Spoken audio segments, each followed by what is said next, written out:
been through some hard shit, you gotta break my shell. All these rumors, they ain't even got the info. How the same bitches coming for me, I ain't simple. Ain't no bitch like me, if you say that, that's an insult. People that been down since day one, that's who I've been for. They I'm good, the kid good, cause they wanna stress me out. I just wanna sell why everybody wanna sell me out. I've been doing music, just been praying, it won't let me down. I know they should fight if you ain't down, but just tell me now.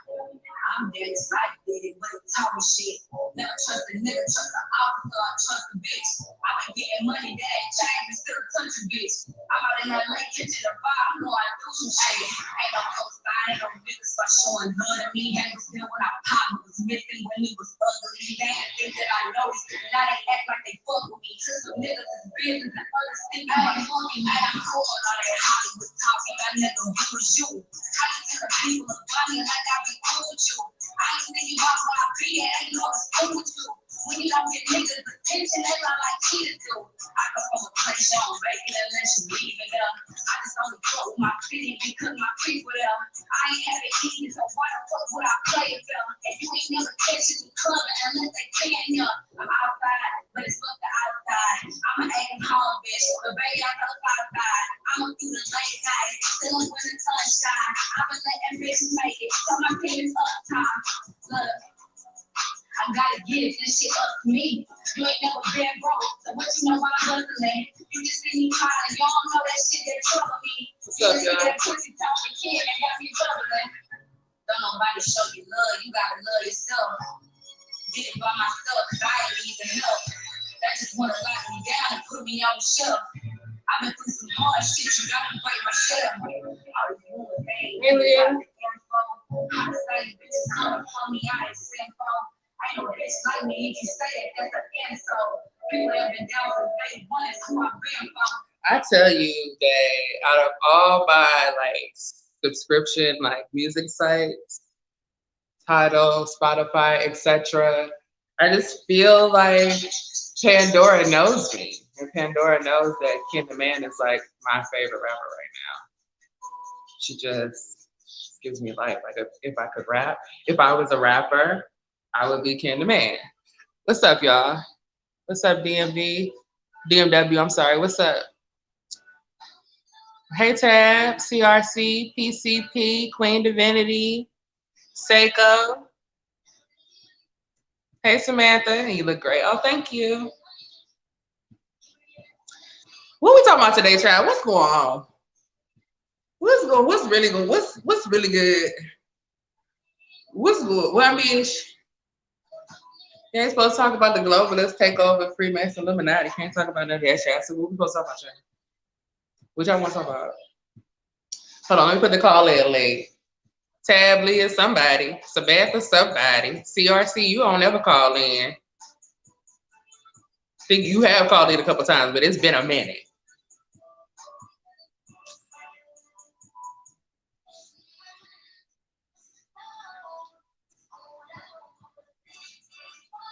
What's up, CLE in here too? Big Business J. Okay. Super chats coming. Still betting games though. Oh, well, take your time. I'm broke today too, child. Shit, y'all feel sorry for me. Took some coins to my little PayPal and shit. Hey, let me put my little joint at the bottom of the screen.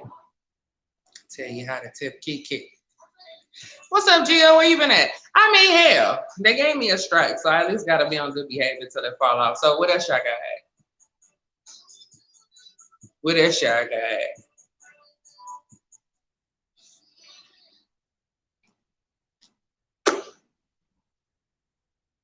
I mean, the Dems are crying. Biden approval numbers are plummeting. I mean, he never had no approval. They just had Trump disapproval. They didn't have no Squid Games. Yes, and I finally finished it because I was waiting on my husband because I had got to episode 8 and I had to wait on him to catch up so we could watch the finale together. The finale irritates me. I was not happy about the way that it ended. At the same time, I thought it was a really interesting game. And I've just noticed the trend in Korean filmmaking. Like Koreans really have the pulse on the power structure and the elites and the type of games that they play. So I don't want to ruin it for anybody who hasn't seen it yet, but it was deep. And yeah, like I said, it's like that movie Snowpiercer I told y'all to watch. That's a Korean filmmaker. And I'm just so used to most filmmakers being white. And when I say white, I'm including your black films like Tyler Perry. You know what I'm saying? They may as well be white people. I mean, so it's obvious that you're looking at the dominant society through a different culture's lens and not through the dominant society culture's lens. And Black Americans in this country, child, it's more white than anybody, so they don't even count. People risking their lives to pay off debt. I mean, that, and they just really didn't have nothing at all. You know what I mean? And they weren't having a life at all to risk. So it was like going all for nothing. You know what they say is eyebrows are sisters and not twins, but child, it's a never ending struggle. Like one eyebrow always, and they be cool on their own, but together, that's why being on camera is distracting, child. He was tripping. Like, that's not what I wanted to see. I wanted to see him get, you know what I'm saying?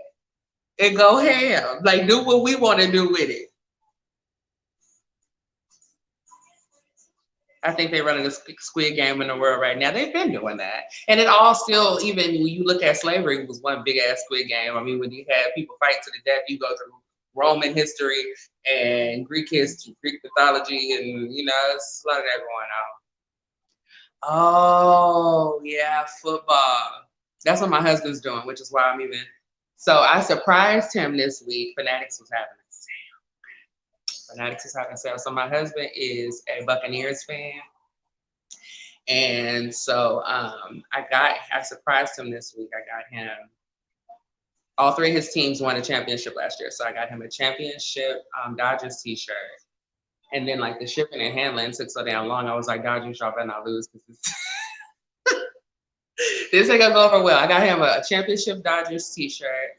And I got him a championship Lakers hoodie that has all of the championship team players like head faces on there.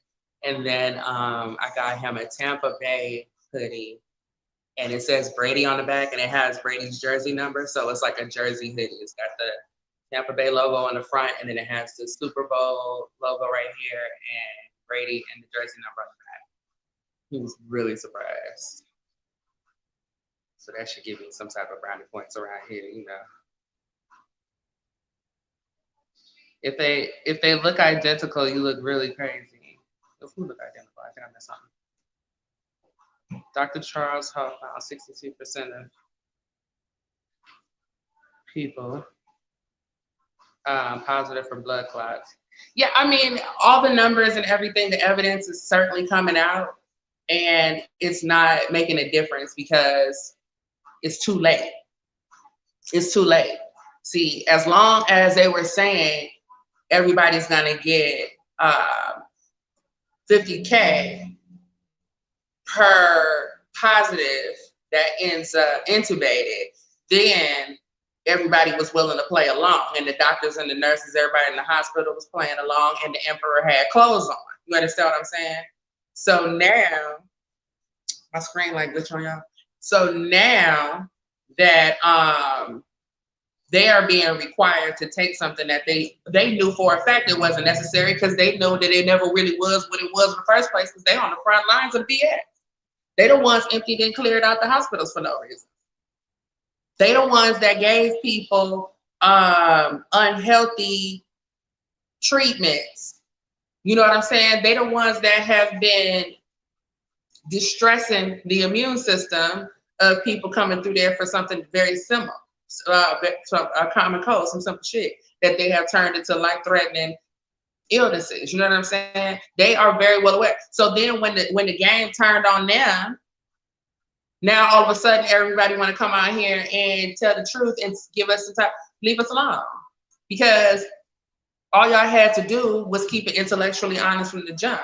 And with the intellectual honest, the fact of the matter is that The criteria was never met to call the thing what the thing was to begin with. The criteria still has not been met. And instead of meeting the criteria, they didn't even bother to lie and make up something that sounded believable. They just went on ahead and just started, well, we're going to censor you, or we're going to deplatform you, we're going to kick you out, we're going to starve you to death if you do not pretend like the emperor has on clothes. And as far as I'm concerned, everybody's responsible for where we are right now. Everybody has played a role and a part, whether it be ignorance, whether it be sitting in silence, whether it be pretending that the emperor has on clothes for that $50K per person, whether it be accepting that $10,000 a month for travel nurse pay, knowing damn well that there was nothing going on. Y'all knew that. But to line the pockets, instead of telling the truth, nobody stood for nothing. So you're either going to stand for something or you're going to fall for anything. And that's where we are. Juan, respectfully, the roster is to, oh, y'all talking about basketball, football, child. I just want to know who won so I know what kind of mood we going to be in. That's it. It was the virus 90% of the time. It was the treatment 90% of the time. And then the other percent of the time, it was those coexisting conditions. There is not one person on God's green earth that has received, been inflicted by, etc. the what, the whoop, whoop, wop, because it ain't no whoop, wop, the whoop, wop, the wop, wop. It didn't happen. Why would it? I said this from the jump. Why would you even waste money releasing a bioweapon on a public that believes everything they see on television? That would defeat the contract. Why would you pay off the news media if you was going to unleash something for real? They could have just went out there and did their job. They could have just went outside and noticed, doing some type of investigative journalism. They would have noticed that it was the Black Plague was going around. They would have noticed that had it been going around. You wouldn't have had to pay the media to pretend like some shit was going around if the shit was really going around. So you think that your evil masterminds, just for extra protection, it spent all this money on a bioweapon, unleashed it, and then made sure that the media and everybody was, no, they didn't do none of that. The media is the beginning, the media is the end. Let me tell you something about these made in China motherfuckers. These made in China motherfuckers and they bullshit science is so trash.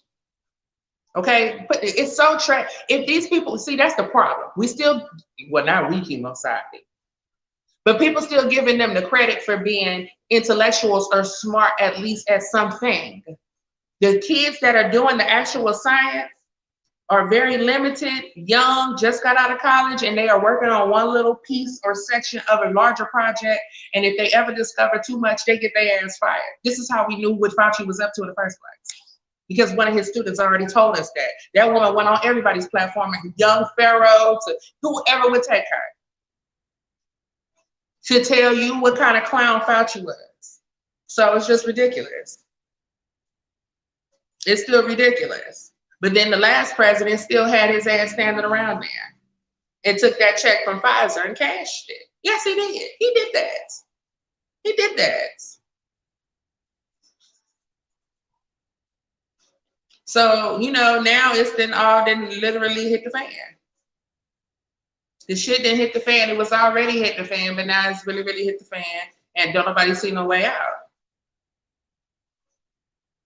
These mandates ain't no laws. Ain't no laws in place. But not only is there not a law, there's nobody to enforce the law, and there's nobody to protect people who break the law. It's the wild, wild west.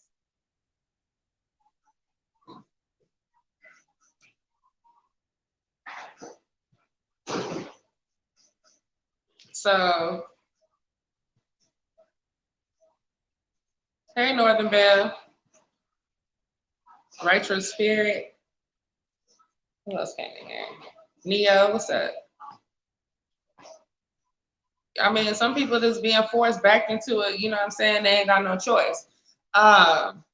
So it is what it is. You know, everybody's responsible. Race plays a huge factor because that is the Trojan horse that was used.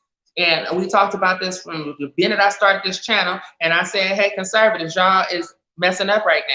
You are completely ignoring an important part of the segment of the population, and this is the segment of the population that is being used to usher in the destruction of this country and the communistic ideology. What's up, Christina? And look at the black thought leaders in the black community. They aren't even as educated as Fauci. It's a bunch of damn rappers. Surely you can outmessage T.I. and Killer Mike. Killer Mike can't even sell music. So you trying to tell me somebody who can't sell music, you can't outmessage? You know what I'm saying? So that wasn't done properly. And then right now there isn't. Child, we still waiting on the plan. A couple of y'all owe me $20. Talking about this plan. It was not the flu that killed most people during the Spanish flu. It was bacteria. Oh, sorry, I forgot my line. Exactly. Oh, racism is huge. Racism is a huge part of this, and it always has been. It always has been. And if we just talk about this surely from an economic standpoint and not make it emotional, and black people are accused of being emotional, but white folks is just as emotional, getting defensive, and I ain't racist, I'm not talking about you. There's no system of oppression, so now everybody in America is under the very system of oppression that they swore to God didn't exist. And I have said this before, like I said, my lifestyle still has not changed. I know, where y'all at with my bread? Where y'all at? Because they show DFW, they told me to trust the process. And I said, okay. And I'm still waiting on this process. Big Mrs. Jack says they put the leaders they want us to follow in front of us, i.e. Willie Lynch, let her divide and conquer, control the narrative. I mean, and bigger and more importantly than Willie Lynch is Steve Coakley. And gave us names, dates, addresses, who, what, when, where, and how the black community was being sold off to Zionists who have a globalist agenda. And here we are. Girl, listen. How do you ever wear this hair? Because you know, you do your hair and then you lose your hair. So it's one of them things. That's why we can't have the men that's all up in our hair business. Because we have to wear protective styles. Otherwise, we won't have no hair on the heat and flat iron. Then we be bald head. Then you got to talk about saying we bald head. Then we put on a wig or a weave so we can save our hair so we won't be bald headed. Now you and wig hair wearing thought. You can't win. Well, we waiting there right here somewhere. So I see someone who trust the plan today said wait another 8 days. Tab said, yeah, Daniel. Is the plan about to happen in 20 minutes? What's up, Joey? Racist against bats. Child, I mean, thank you for bringing that up. We need to never let the bat story go. Because when they brought the bat story, nobody was supposed to entertain that. We were supposed to laugh at their ass till they came back with some science. Our intellectual class of people, those are the ones who are like, yeah, this whole bat thing is really serious, shut down the world. They shut down the world based on bats. Thank you, Northern Belle. I can't wear it straight because my ends will drive me crazy. Like, I'm never satisfied with that. Never satisfied. And then when you wear braids and all of that, that's the your ends too. Especially wearing natural hair and just combing it and tugging it, like it don't matter because my hair curly.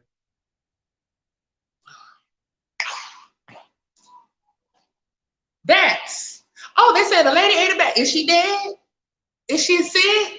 No, but you could get it. And it traveled around the world in 30 days.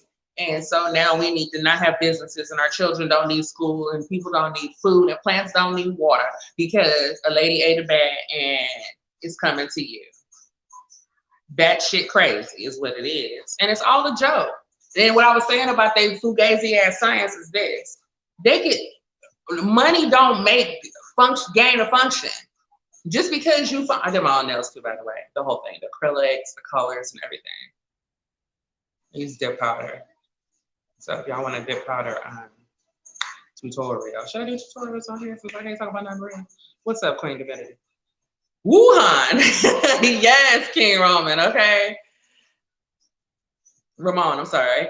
Yes, Ravine. Been following you for years. Oh, thank you. The Killer Bee Hornets. The Killer Bee. Okay. Look, and speaking of Killer Bee, Wu-Tang, the Killer Bees. Then you got Wuhan, Busta Rhymes, got you all in check.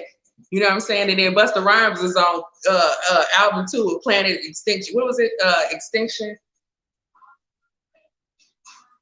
Extinction Level Event. I've been saying this is. I bet your ass has because you was sitting in there at Eddie Murphy house when y'all was having that bowling party. Busta Rhymes, I ain't forget that you was midnight bowling at Eddie Murphy house.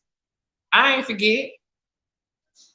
Because the news was like, oh, look, these people was bowling at Eddie Murphy house and it was all men. And then they said, they was like, Johnny Gill was there. We like, well, of course, Johnny Gill gonna be midnight bowling. And then they said, Busta Rhymes. I said, Busta Rhymes, what the hell is you doing midnight bowling? And if I ever meet Busta Rhymes, I'm gonna ask her, what was you doing midnight bowling at Eddie Murphy house?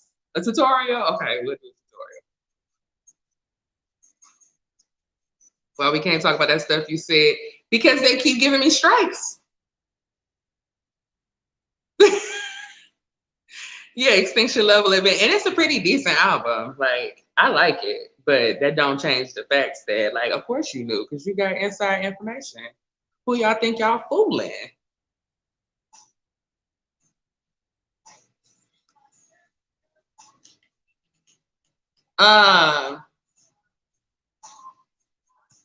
So even if they were, money don't gain function. So you can spend $1 billion to gain function, which means to make a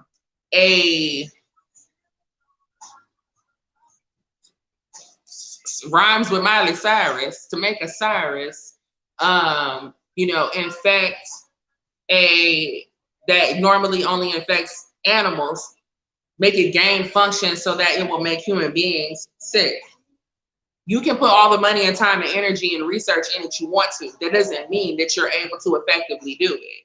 You can effectively maybe do it. That doesn't mean it will happen all the time because that's not what it's designed and that's not what's natural to it. It's an abomination of the design. Okay, so for example, you can grow a baby outside of the womb with your mad science, right? But it's not gonna take every time. Just like you can do in vitro. You can take a whole bunch of eggs and fertilize them. Most of the time, it's not gonna take.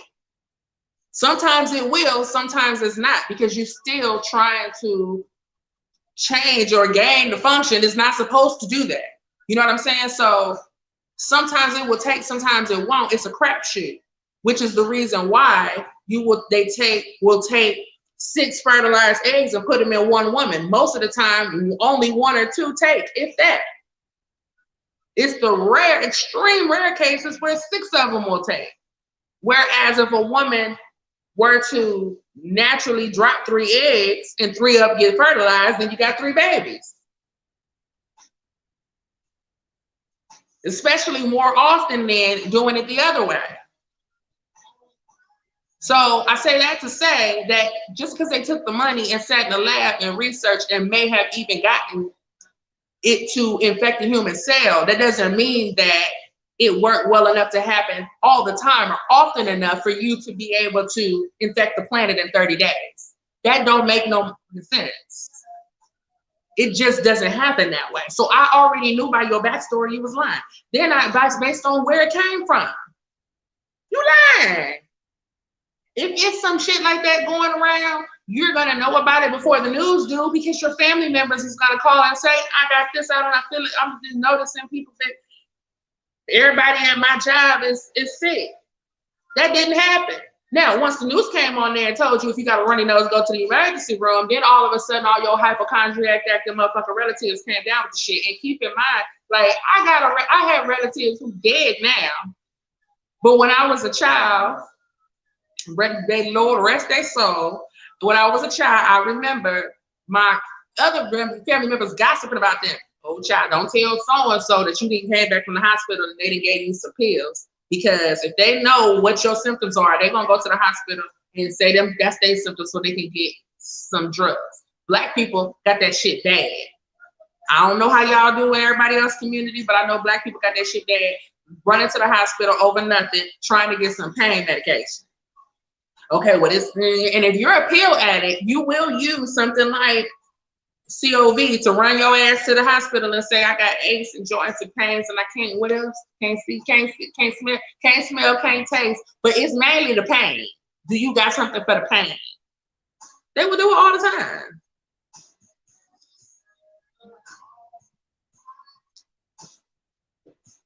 For a serious moment, mortality rate is less than 1% of those who get it. In that 1%, they also count the people who are already dying and have no immune system left. Also notice they're doing a lot of studies where they're talking about people under the age of 80. Okay, people under the age of 80, adverse reactions. People under no, don't play, because you have whole nursing homes full of people over the age of 80 that you have been giving injections to and all type of experiments and all type of stuff you've been, include their information too.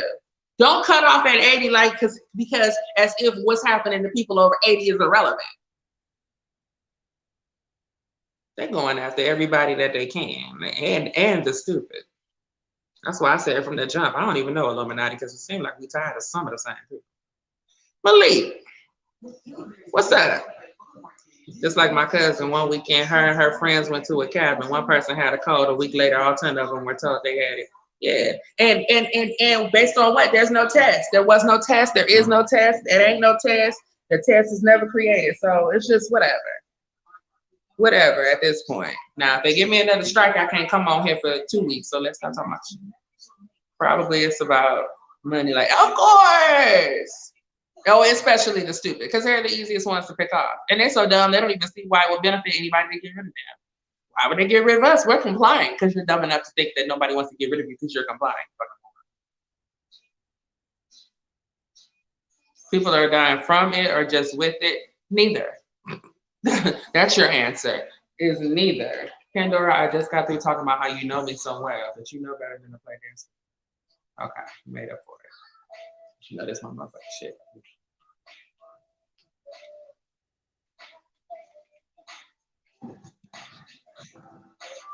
Ooh, baby. Well, they have been giving animals the shot. But it's a good point because seeing as though this particular thing is designed anyway, specifically for bats, which is an animal, the animals should have been getting sicker faster and more often than everybody else.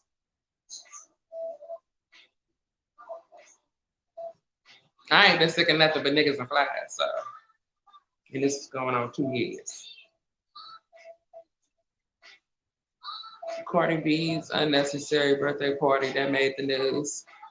Call in. I think they want, well, I mean, unless you're busy, but you know, shit.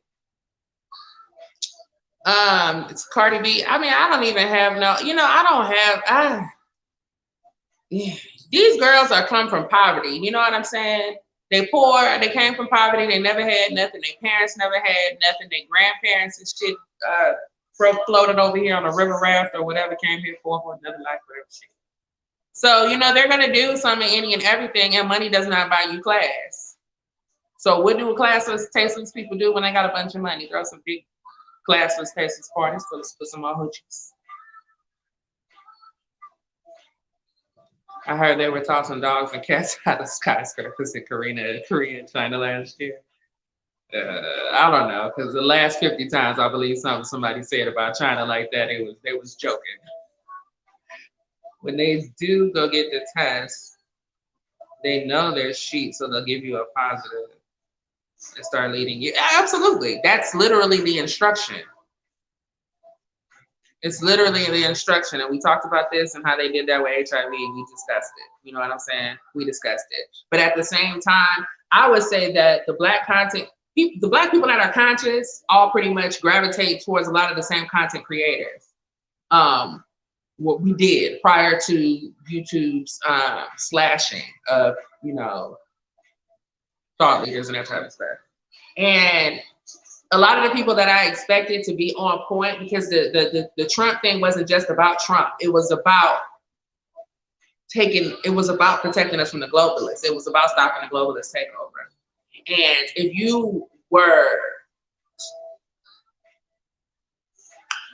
politically ignorant enough to even consider Hillary Clinton as a viable candidate, then it doesn't shock me that they were not aware of none of this other stuff going on.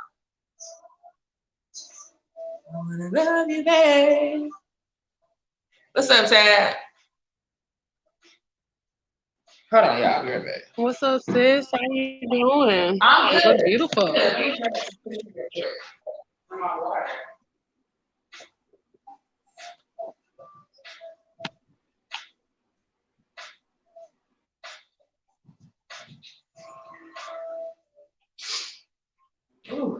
Leah said politically retarded.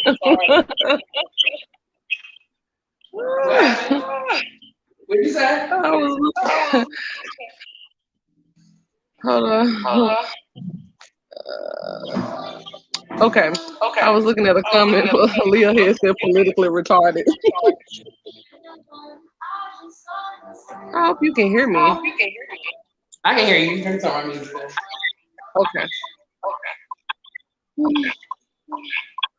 Girl. So, what are we talking about since we can't talk about anything serious? No, we can't. Just talk about bullshit. That's fine. So, okay. Cardi B, Nicki Minaj, and that little mix situation. I want to know what y'all think about that. And what else is going on? What else is going on? It's always the same people. Shit. It's just same. Different day, same shit. Different toilet, same shit. How do you feel about Lizzo shaking her bare ass to her haters? Who, okay, you know, I am haters that was talking shit about you in that purple dress. So somebody in the group chat did say you look like Grimace, and I did laugh like a motherfucker. I did. I think that was my husband that said that. It was your husband, but I wasn't gonna put his business up there. But he had it. That was pretty accurate. Girl, like, I'm just, and the fact that she's getting support, well, first of all, it's not real support. They're just doing it just to appease her, but she's so disgusting to me. I don't like her at all. Like, they dress it up as it's supposed to be confident, but it's really disgusting, and she's so insecure. Like, her talent, and she is very talented, it doesn't even mean anything anymore. Too short. That's a good conversation too, and I did want to kind of talk about colorism a little bit. You too in your inbox. I wanted to get your opinion on that. I saw it. I mean, it's just old news, but it's cute how Black Twitter and like the young kids like be like so and so a colorist, and it's like, girl, he's been a colorist for 30 years, child, and we didn't forget. We totally even forgot about him. I don't know how you want us to cancel him. We don't even. I mean, when anybody checking for him, we can't cancel somebody. Cause I was like, I don't know, they're too short like Mexicans. So I mean, there wasn't even nothing that was a real. I mean, I guess because we're in our 30s and we know this already. Well, first of all, he's from California, and then he's short, and then he's not attractive. So that's a given. If I was a woman and like if I saw him on the street, I would know that too short's not. Well,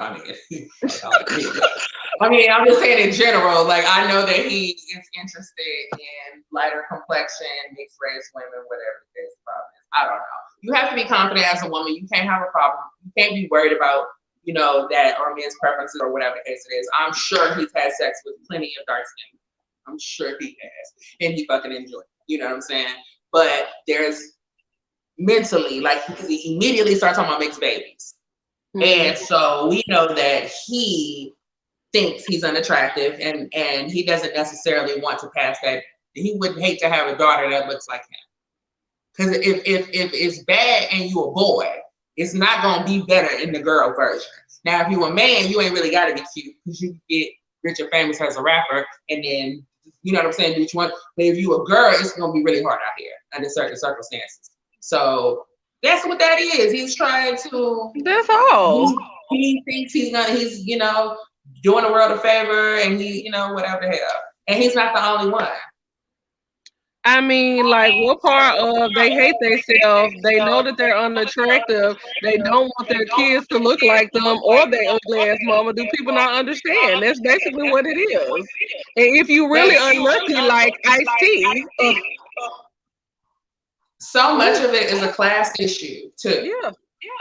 Because first of all, to even say some of the things he does and says out loud and throughout his career, that's behavior that's going to come from somebody who grew up poor. Yep. You know what I'm saying? Now let's take Chet Hanks. As you know, Chet Hanks didn't grow up poor. Chet Hanks likes black women. He likes to rap, but you don't see him tripping over himself to get a single out. That's my guy right there. It's just about being seen and having fun. It's not like I'm gonna push this down your throat, and I'm gonna be on every red carpet, and I'm trying to really get my point across because it doesn't fucking matter. When they interview him, he don't back up on it and start kissing ass. And I was hanging out with some fucking Jamaicans, and now I can't stop talking like that. And we know it's contagious. You know what I'm saying? So, he ain't really doing a bad job of it. I mean, but it's just like the desperation isn't there because of the money. So he doesn't have to put. Whereas, you know, and same thing with Cardi, Megan, Lizzo. I'm not sure about her background, but she said she was homeless, living in her car too. These people are desperate, and the music industry intentionally seeks out people who are misguided, come from broken homes. But Megan Thee Stallion was living in a car with her mama, wasn't she? Ain't that the story? Oh, really? Because I was told that Megan was middle class, so I'm really so confused about that. Girl, I don't remember that story because I was told, because first of all, she's not from Houston, but she's from San Antonio, but she claims Houston. But like she was living in the suburbs, so I'm confused. So which one is it? Because I never got ghetto vibe because I remember Megan like from 9 years ago on YouTube. Oh, really? Yeah. Well, she's very ghetto to me. Yeah, I mean, that's why I was just like, what the hell is this whole showing your coochie? But Paris Hilton putting ketchup on her fucking steak that was probably like $100 steak, that's ghetto as fuck to me. So that's ghetto. My range of what's ghetto, because Megan Thee Stallion is pretty fucking ghetto to me. Yeah, that's why I was just like, what is this? Because I never view her as someone that was really ghetto at all. When she had blew up and got to it. Because it depends on where you come from. You could be from the hood, and it don't have to be the ghetto. You know what I'm saying? You could be from the hood and still live in your family own a house. Your parents got 2 jobs and everything. That don't mean that you grew up on welfare or in the projects. It's levels to it. I mean, definitely, because like I'm from the hood, but I wasn't like our apartment was nice. Like it didn't even look like it belonged over there. So we wasn't on food stamps, but shit, everybody else around me was. Right. And same thing with us. My family owned the home we live in, and you know we wasn't on food stamps and shit, but it's still the hood. CRC said that was Paris Hilton. She put ketchup. I like ketchup on my steak. Nobody else does that. You didn't, bitch. Put A1 sauce on my steak. I put steak sauce on my steak, not ketchup. Now I do know people who put ketchup on their steak. And they all grew up in the fucking projects. Thank you. And they're not spending because they don't have $6 for A1 sauce. Otherwise, they would. So they just use it. I wasn't fucking broke where I had to put ketchup in my goddamn spaghetti and shit. But then I had cousins. I would go to their house and their mama make spaghetti, but I know that means it's gonna be ketchup in it. Or I had certain cousins where their mama had plenty food stuff. Them niggas ran to that food so fast. I'm talking about sugar water, butter sandwiches. Yeah. But it wasn't because they didn't have food. It's because they ate the food, and that's all that was left. There was a difference to it. There's differences.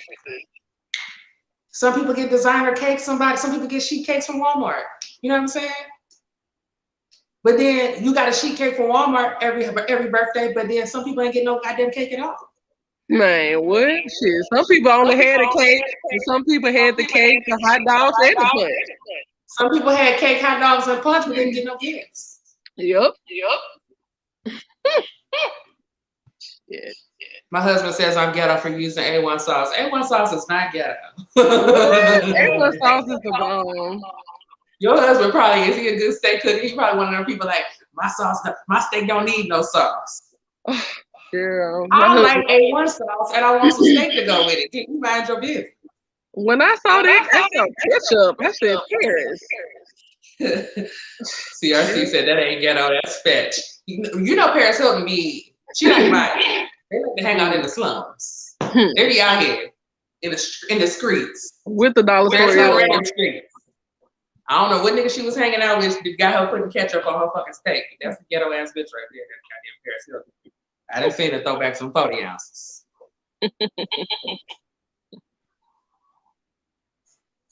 Yeah, we put ketchup and hot sauce in spaghetti. Oh Lord. I feel like this is a loaded, and it's related to kind of the Too Short. How do you feel about Nicki Minaj and this little mix situation? What's up, Bossy B? What's up, Bossy B? You said Nicki Minaj and who? Little Mix. The Little Mix situation. Because, okay, so Little Mix is a group in the UK, for you guys who don't know. And they did a song with Nicki Minaj right in like the height of the Nicki Minaj hate train. Do you remember what the song was? Does anyone remember what the song was? What was that song? Can somebody Google it real quick? Nicki Minaj and Lil Mix. Rest is Spirit, what's that? Was it Woman Like Me? No. I think it was. That sounds about right. Oh, okay. Is everybody hearing an echo? Leah says that Tab has an echo. Let me try to come out and then come back in. Because I hear it too. Oh. Well, let me know if it's me and I need to put headphones on.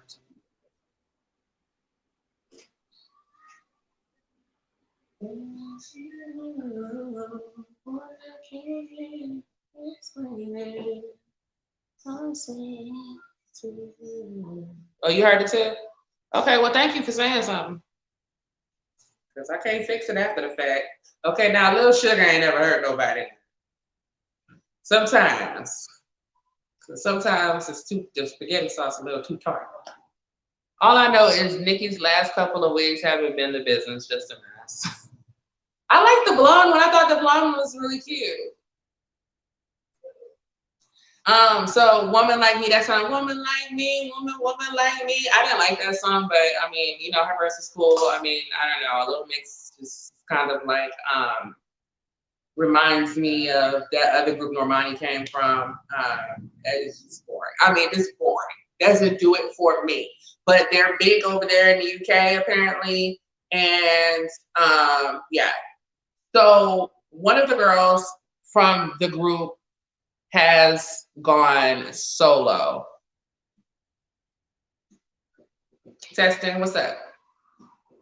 Say something. Okay. Do I still have an echo? I don't hear an echo, so little disharmony, that's right. Yeah, they have to let you know if you have an echo because I never heard it.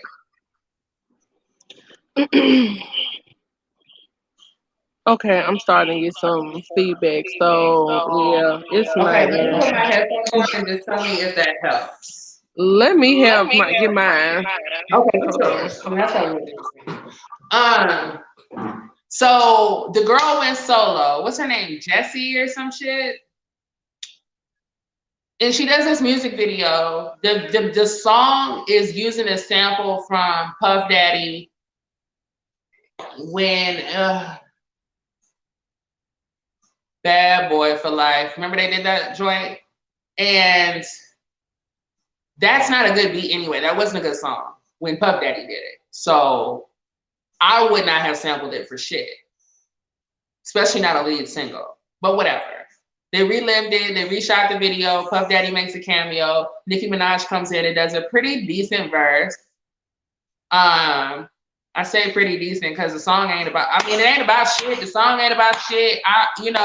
It's not going nowhere. With that being said, it could be a huge hit in the UK.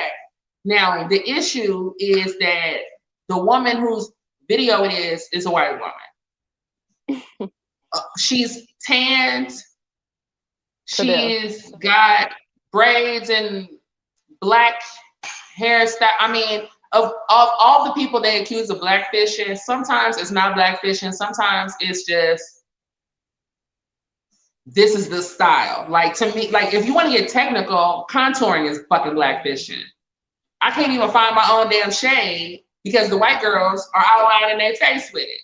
So, I mean, if blackfishing is, or, blackface is putting black makeup on your goddamn face, then if we gonna get technical with it, contouring in and of itself. But whatever. It's the style now, So it's the style. So now we're gonna say everybody who contours is a racist and is blackfishing, that would be doing a bit much. In this particular case, though, I did not know that was a white woman. Like, if did nobody tell me, she definitely looks racially ambiguous. Like, I would assume at the least that she was Hispanic, except for the fact, like, you in the UK, like, where y'all get some Mexicans from? So I'm really trying to figure it out. Like, what is this? And then it's the tan is like, no, you don't even really look Hispanic because the coloring don't look natural. You know what I'm saying?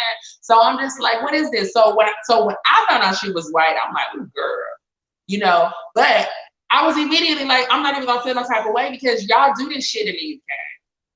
When it was a clothing line and they had in their advertisement a boy with like a monkey t-shirt, a black boy with a monkey t-shirt, or the little black girl without her hair comb, what was that, H&M and shit. Like, certain brands, they do photo shoots in the UK and they do things that would irritate black people in America, but it never translates. The black people in the UK are always like, what are y'all mad about? What is colorism? It's not colorism. It's racist. Why she's not? That's her natural state. And blah blah blah. Like, they always defend it. So I check, like, oh, it's the UK. Okay, it's a whole nother tone in terms of racism, in terms of colorism, in terms of what they're sensitive about. I'm sure they don't have a problem with it. And this song is never going to be big in the US anyway, simply because it's not a good song. So I don't really think it's worth going up in arms about it on Twitter. But I guess the kids on Twitter felt like Nicki was being a hypocrite because she went in on Cardi for some of the same things. With that being said, she did a song with Cardi and she criticized her because they were in a beef. And you're going to say whatever the fuck sticks in a beef. I don't know. What do you think about it? I just think that okay, I don't hear the echo anymore. I think that she was being hypocritical. When I first saw this girl, I was just like, what is this? Like, her skin is so dark now. And she looks like a model of character. Don't she? She is so dark. And for Nicki to sit up there and say, oh my God, that spray tan is awful. And for Nicki to sit up here and say, well, I mean, this is not fair. Like, we can't keep accusing everyone of blackfishing. And I know I gave what's the girl named Kylie some flag before, but I mean, Kylie is a bad bitch. But bitch, this is going a little bit more extreme. Like, Kylie, yeah, I don't even want to get into the Kardashians, what they've done. We can't give Kylie no pass because Kylie is wearing a black child as an accessory. So she's definitely fucking blackfish. So she was just like, I said, Kylie, the Kardashians within itself is just like a whole nother loaded topic and conversation and things that they have stolen and got away with from black women. But I said, come on, Nicki, like, promote them. Right. She said, well, I criticized her, but at the same time, like, no, you have to call this stuff out for what it really is. But I guess when you take a person like her, she doesn't look like herself anymore either. So no wonder you'll sit up here and say that, oh, it's okay, or she's not trying to look black and, this is her own style. No, girl, this is blackfishing in its finest. Like, we cannot keep giving passes to certain people, and this is the problem with Nikki and why people feel that she's one of the biggest hypocrites on the face of this earth. Because she Okay, is. hold on 1 second, because Northern Bell said there was still an echo. Are you still hearing the echo, Northern Bell, when I put my headphones in?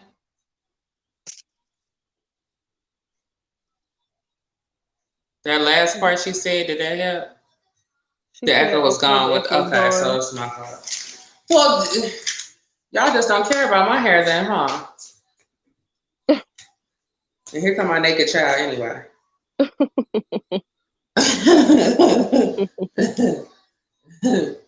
As the day she was born. Okay. I'm listening. Nicki Minaj, biggest hypocrite in history, you were saying. Yeah, I mean, that woman is blackfishing. We can't. I'm so sick of these black women. I mean, certain people want to give certain passes to certain people. No, it is what it is. Call it out. Or how about you not be involved with it? Because that song is absolutely terrible. I didn't like the, Terrible.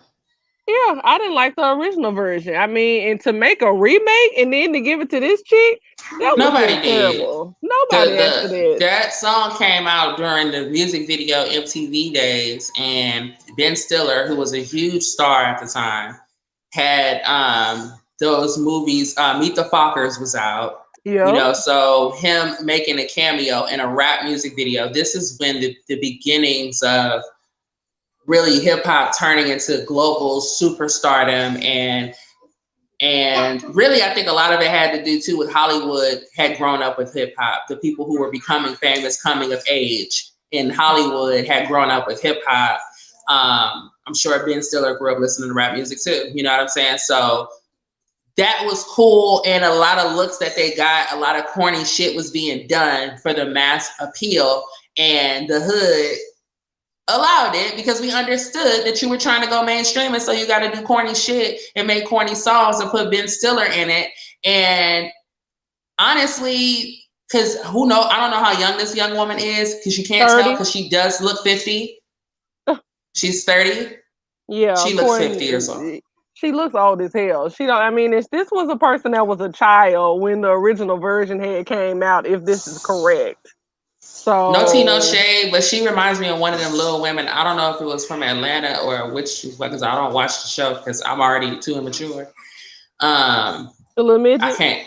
Yeah. Little Women Atlanta. She looked like one of them ratchet, the one with the baby daddies. Yeah, she looks exactly like her. So I mean, honestly, it looked to me like she was played. It looked to me like they gave her that shit trying to be funny. Like, she's not in on the joke. It was a corny song to appeal to white audiences. It was a throwaway, and a lot of things were going on at the time. Puff Daddy is not the greatest rapper. He's never been known for it. Nobody's ever anticipated his song, his remix. We like it when he's on his DJ Khaled type shit. But as far as hearing a verse from him, nobody's ever anticipated his album. The best body of work musically that he has created as an artist was the Dirty Money Project, in my opinion. You see what happened to that. So and that's about it. You see what happened to that because it was too black. Yep. It was just too fucking black for the industry. However, the melodies, the vocals, and all of that, I was so here for Dirty Money. I was here for it. To never be seen. And then them girls too. I mean, these women do so much whining and shit. They want to be pop stars so bad, but they getting this shit.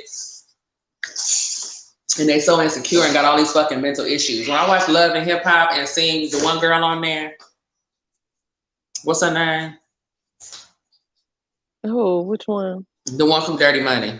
Not the one from Daddy Kane, oh God, what's her name? The one that love to have threesomes and foursomes and orgies. Kalina Harper. She's so damn crazy.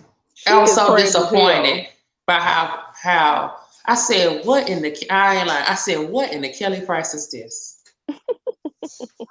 What in the Kelly Price is this? Where just mentally, some people are in their own way. And that's one of them. Doing too much. Trying to do Entirely too much. So talented. And I want to talk about this. It is relevant. I'm glad we brought her up. Because this is a dark complexion woman who's saying, I'm not getting a fair shake in this industry because of the color of my skin, because I am dark complexion. You feel me? And on its surface, when I'm looking around and seeing a majority of people who are mainstream or getting a light happen to be mixed race or light complexion, it would appear that that's what's happening. What's up, twin? Then we get on to Love and Hip Hop, and I find out that you are a lunatic. You are sexually out of control. You are doing things. I mean, you're supposed to be married, and the two of y'all are out of control. You cannot handle your emotions. You are unorganized. You're late to everything. You know, and a lot of shit, you know, everybody, these people, they have one baby and they get to hollering postpartum depression, postpartum depression, postpartum depression. You're a fucking narcissist. Have not healed any of your trauma. Refuse to heal your traumas, and then you turn around and get pregnant. Yeah, you're gonna be depressed, having to care for another human being and put somebody before you. I bet that would make you stay up all night with the damn jitters, because you are so self-involved. And I was just so disappointed that Kalina has the mentality of a spoiled white woman. Oh, girl, it's bad. It's so bad. So can I ask you about that? Because, you know, Cash Doll said, I don't feel like colorism is holding me back. So everybody was caping for her. Cash Doll then turned around and was like, nah, it's not because of colorism. So, okay. She know better than us. You know what I'm saying? And she got a sex tape out too, so she can't really talking about nobody either. But that's what I'm saying. I mean, and she's good at what she does. A lot of these women are just lazy. They're entitled. They want to come. They're just dark-skinned Karens, and you try to do any and everything you can to stay away from them. And they use their color as a weapon. But I'm like, girl, you have the talent. You have the tools. I mean, participating in orgies is not going to get you there. I mean, for the longest time, I think the colorism issue has always been kind of on the forefront, and people have really given the mixed race and the light-skinned girls a hard time for perpetuating certain stereotypes and doing X, Y, and Z and whatever. And maybe all of that is true, but at the same time, dark-skinned girls have gotten a pass for some of this shit based on the fact that people be feeling sorry for them. Meg Thee Stallion, if she were light-skinned, she would have been canceled. I don't think that Sweetie could come out here and say that Quavo shot her in the foot, even with the incident they had in the elevator. You know, had that been SZA or Summer's Eve, it would have been, look how y'all treating black women. Exactly. I'm telling you, the dark-skinned Karens, they cause a whole lot of ruckus. And they have the audacity to want certain girls to sit next to them. Like, it even happened before to me, because one woman was outraged that I called myself dark-skinned. And she said, well, how dare you? Because she was really, really, really dark, okay? And she was like, no. See, you could never sit with the women that I know. See, that's the problem with you lighter brown complected women. And I said, well, what the hell is that about? Yes, at work, girl, at work. And she reported me and saying that I was being colorist. I said, are you serious? I said, and I said, come on now. Here I am being a brown-skinned girl, and I had dealing with this trick over here. And then the man looked at me crazy when I said, well, I don't have time for dark-skinned Karens. And he just sat and looked.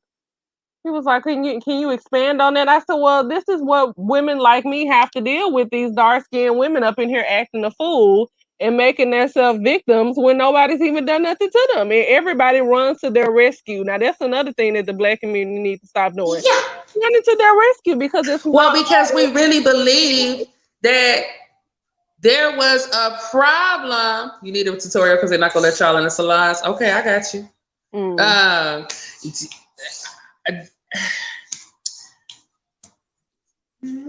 Where's your daddy? Go watch football. I'm busy. Damn. Hold on, y'all. Yes, she reported me to HR. And the thing is that when you have a dark skinned woman who says that she has an attitude, a lot of people are gonna jump up and listen and rah rah. They don't even have to know the story. Let me get the facts on what happened. No, it's a dark skinned woman. Who we need to gang? Who we need to go shoot? I mean, that's My bad. that's a Y'all know lot to Mariah deal got a with. little. My daughter got a slick Oh, ass you, mouth. She got my slick bad, girl. I ass. kept talking to them, telling them No, about. no, I heard you. Yeah. I I mean, was but, like, yeah. but it is true though. A dark skinned woman say that she have an issue with something, like 1,000 women are gonna jump to her defense and not even really know the story. What they do. I mean, there was a situation at work with this girl who also she's dark skinned. This girl was literally 6'2". Literally 6'2", looked like she could play for the fucking Trailblazers or something. Okay. And I was leading up on this case resolution team or whatever, and they put the heifer on my team. My team. I started the case resolution team, came up with the whole process and everything. The company has come down to look at, corporate has come to see what I'm doing. The supervisors don't even know what I'm doing. I'm doing it because they can't do it. And they decide they want to reward her by putting her on my team because they don't think that I'm doing any work because I'm not doing the same amount of work that they're doing. But that's because I'm smarter than them and I work harder, smarter and not harder anyway. So it's no time we're going to both have the same task and I'm going to be working hard as you. That's what the dumb people don't never understand. You always going to look over here. I'm always going to look like I'm not working as hard. That's because you dumb. Thank you. You know what I'm saying? So then you come over here and I show you what I'm doing and it's too much work. So what she decides she's going to do is she's going to change it and do it her way. And now it was causing a backlog and confusing the other people on the team. And people was, working on cases that had already been started and all this type of shit because she's so busy at looking like she's not doing nothing. So I sent her an email and I say, this is the process. This is what we're doing. This is how we're doing it. It was already this way. This is the way we designed it. This is the way it's going to go. And I don't have time to coddle you in your feelings because I'm working. You know what I'm saying? I don't even know where homegirl over here, but I don't mind you being over here, but just fall in line. You feel me? So she writes me back, I would appreciate if you would come talk to me in person. And not like as if the email was filed when it wasn't. You feel me? So I got my ass up. I mean, I ain't 6'2", but I'm 5'8". Ain't nobody scared of your big ass, you feel me? So I walk over there and I pull up a chair and I don't have no beef with this girl. We ain't had no problems, none of that shit. I sit next to her quietly, not raising my voice, listening.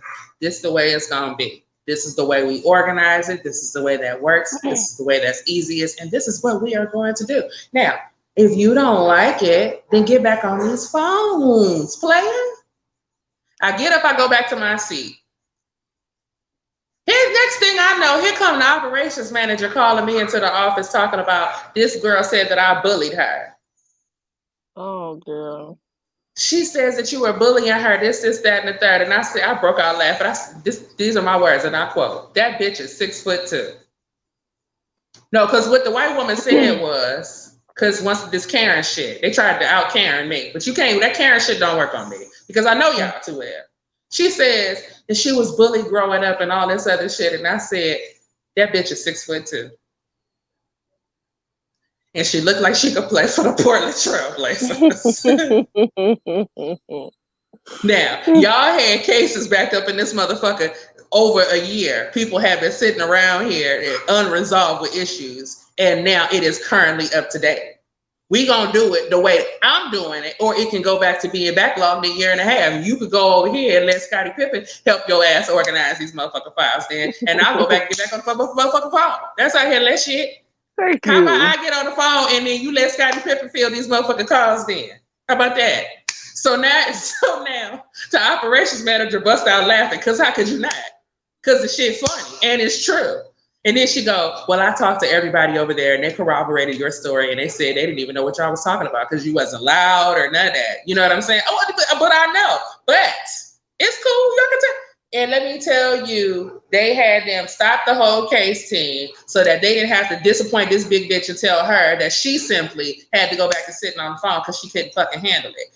And then turn around and comes back to me and tells me to do the cases anyway, but to keep it on the low and don't tell nobody because people are jealous that I'm not on the phone and they are.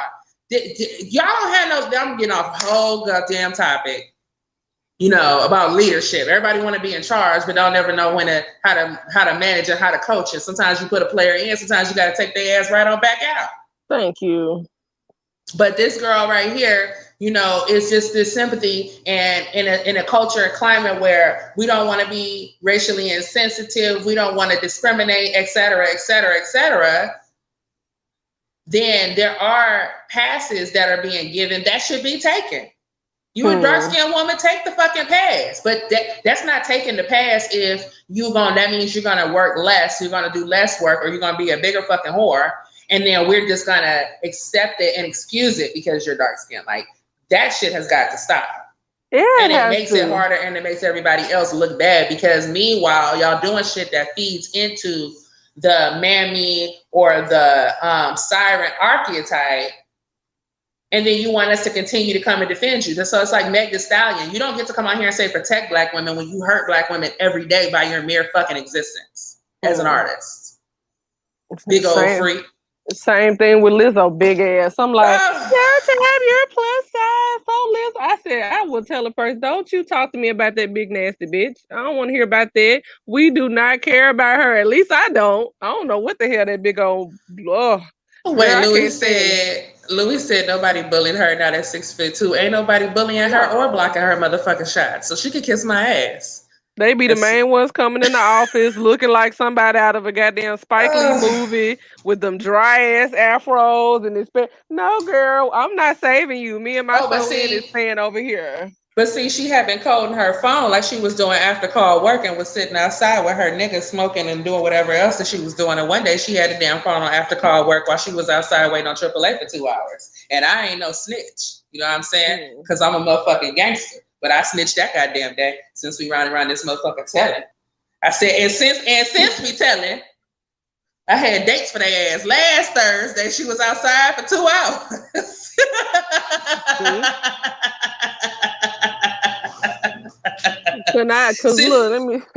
Since we telling. So snitching ass. When Shaka Zulu went in there and told them folks that I was up there being a colorist, and I had embarrassed her, I said, well, how do you think I feel sitting across from her with her passing gas all day? How about that? Can we talk about that? And how that's a hazard to my health? So I already knew that they was going to have to bring that up to her. So since Shaka wants to come here and tell you on me, I'm going to tell on her. See what you just started? Oh my God. Oh, damn.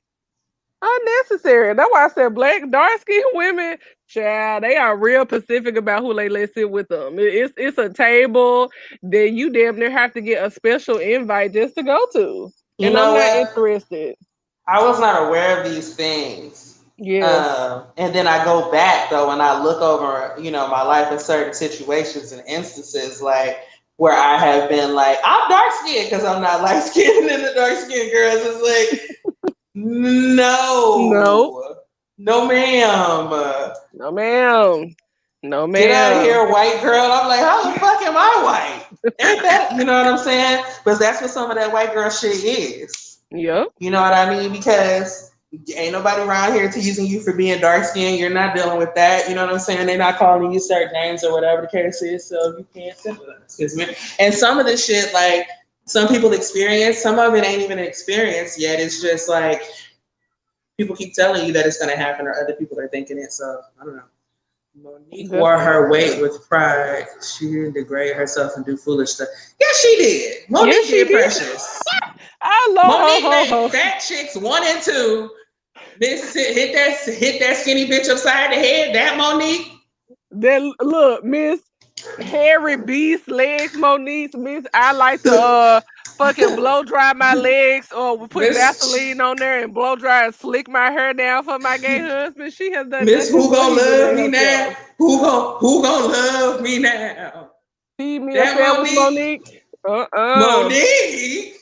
The same Monique that was in Precious. Damn, Monique, you got me out here sound like Soulja Boy. That inflicted all of that unnecessary trauma on the Black community that we did not need. Where is getting to happiness, Terry McMillan? We know a few folks died, but we waiting on that. We didn't need Precious. I am watching Our Kind of People on Fox. I don't know if anybody is watching that. And it's starring Yaya. Remember, Yaya was like on season, what was that, like 2 of America's Next Top Model? Really? Yes, it's Yaya. It's my girl from Eve's Bayou, the one that played the auntie. What's her name? She has such an interesting face, big pretty eyes. With the dimples. With the dimples. Oh, that's the what is auntie. her name? Lance Gross. Oh, Debbie Morgan. It's Debbie Morgan. Yeah. Yes. Okay. She's the auntie. Lance Gross is in it. He's a love interest. I don't know who plays her daughter, but she's doing a good job. So it's a pretty decent cast. It's kind of classy, you know what I'm saying? Like and then it's Lee Daniels, so I really thought it was gonna be one big old drag show. And of course the Queens is in there, sprinkled around. But it's about bougie, highfalutin, boule, Jack and Jill Negroes, okay? And about all the trifling secrets and all the underbid and all the classist shit that they do to other Black people in order to get rich and live like white folk. So there's only 3 episodes into that. I got to check it out. It's pretty decent. And my homegirl Lena, they feature one of her songs on like the second episode, so I thought that was pretty cool too. That sounds interesting.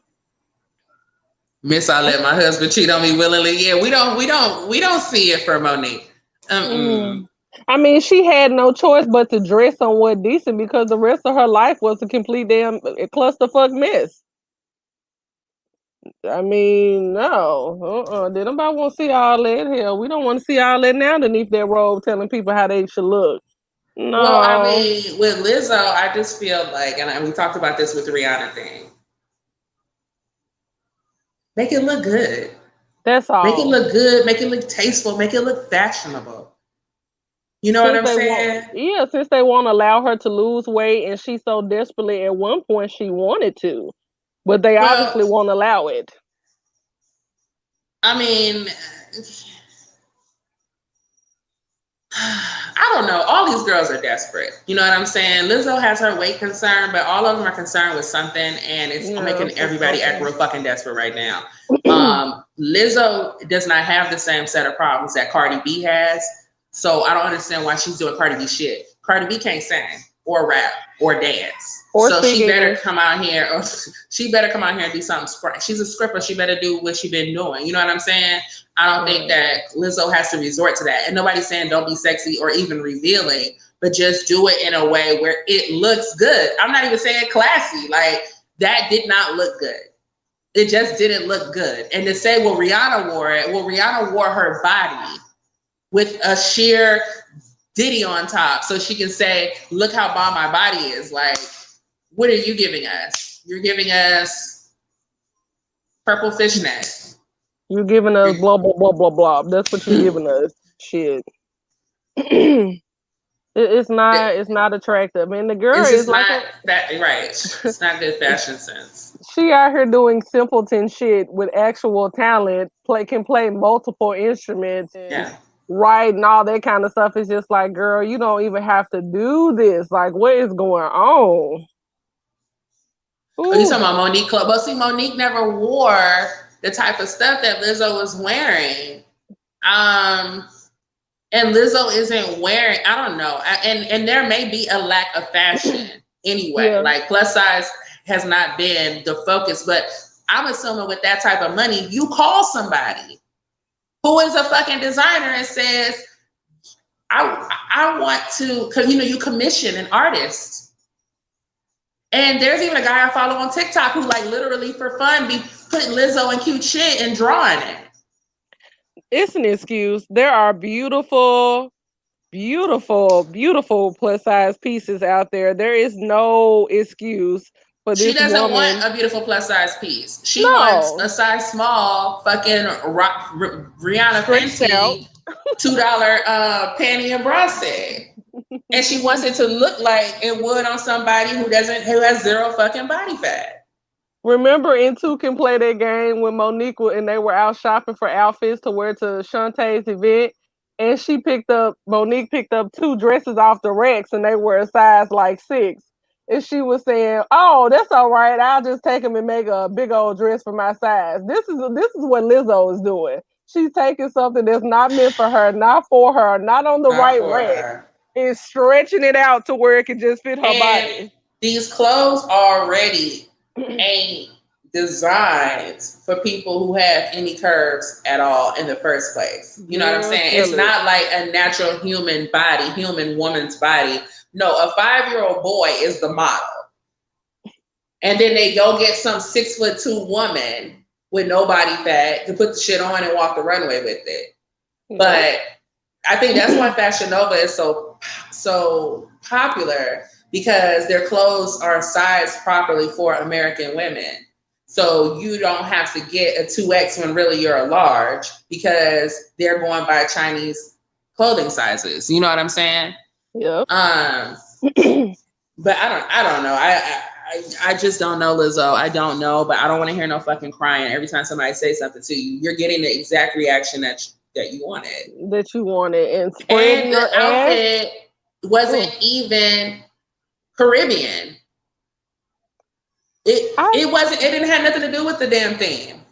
It was giving me swimsuit cover, but that's just like still it didn't, like, half of their outfits, like you said, Meg. Now I cannot stop seeing that image because of what you said Megan Thee Stallion looked like. So thank you. When you said that she looked like Wesley Snipes from Tu Wong Fu, that just did it for me, because why did That's she exactly have on what the? she looked like. She had on the okay. So who It put was that the dress. together? It was literally the red dress from that final scene. Yes, and the hair color. The hair too. It was the hair was very much giving Babs. Oh, she ghetto as hell. God damn. These are some tasteless, classless hoochies. And see, so then we have, and me and my husband talking about this earlier, like the manosphere continues to use these particular women as an example. Black women think this, that, and third. See, because Meg Thee Stallion. See, because Nicki Minaj. These aren't even women that we are looking to on how to carry ourselves. And they're young. Yeah. Too. Meg Thee Stallion is not no grown ass 30-some-year-old woman, allegedly. If we go on by Wikipedia. You know what I'm saying? If we're going by Wikipedia, these girls are in their 20s and they're still trying to figure it out. So, I mean, thank you. With the exception of Nicki, you know, a lot of these girls are really young. Why would we be looking for them for that in the first place? I don't know. We're not using them as a guide, like on appeal at all in any category. So, I mean, like Tommy, like Kevin, he loves Tommy. That's an alcoholic. She's a raging bull. Then just any day somebody's going to take her out. So nobody's looking for her. Tommy don't even ever wear any panties. So I don't know. So how do you feel about Nicki Minaj defending her appearance and, you know, on that song and in the music video? How do you feel about that? On Nicki Minaj defending her own appearance, or the yeah, her own appearance. Well, yeah, I mean, because basically she was like, everybody be blackfishing. The Kardashians is out here blackfishing. Every time somebody get on a song with me, then y'all want to start popping off about now they colorists. You did this with Doja Cat after they did the remix to Say So. You know, this ain't the first time y'all said Bia was trying to be black. She wasn't black enough. Every time somebody do a song with me, all of a sudden they not black. Now that could be actually saying that every time you do a fucking song with somebody, they ain't black. Maybe that maybe that's what it is. Because even for Nicki, like, I'm sick of her not looking her age either. I'm tired of her looking the way she fucking looks. Then went, disappeared, and got that whole body redone real quick, got some stuff sucked out, because we know damn well. I mean, I don't have experience with having no children, but come on, people, like, good grief. I think she looked horrible. Both of them looked very bad in that video. Both of them looked absolutely terrible. Like, Nicki Minaj, you are too short and too little, and just you need to start acting and dressing more of your age. And it's like she acting as if she's old or something. She's still in her 30s, but she's in her late 30s. But damn, all that pussy popping and all that wasn't cute. Neither one of them. It's so crazy. It's like Nicki Minaj was trying her best not to look black, and this girl was trying to look way too black in the video. That's the vibes that it gives me. I don't know.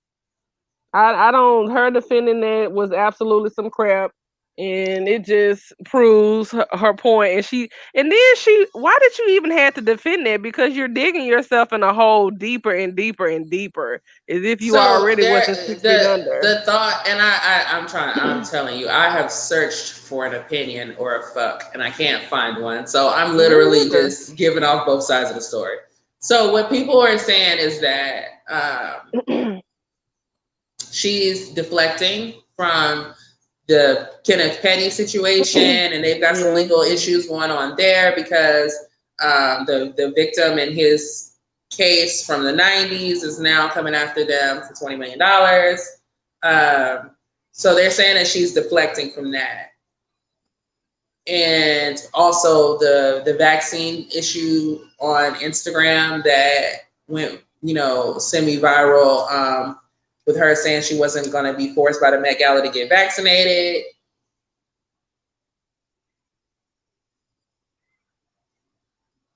So I don't know. I just feel like, why is my child yelling? Hold on.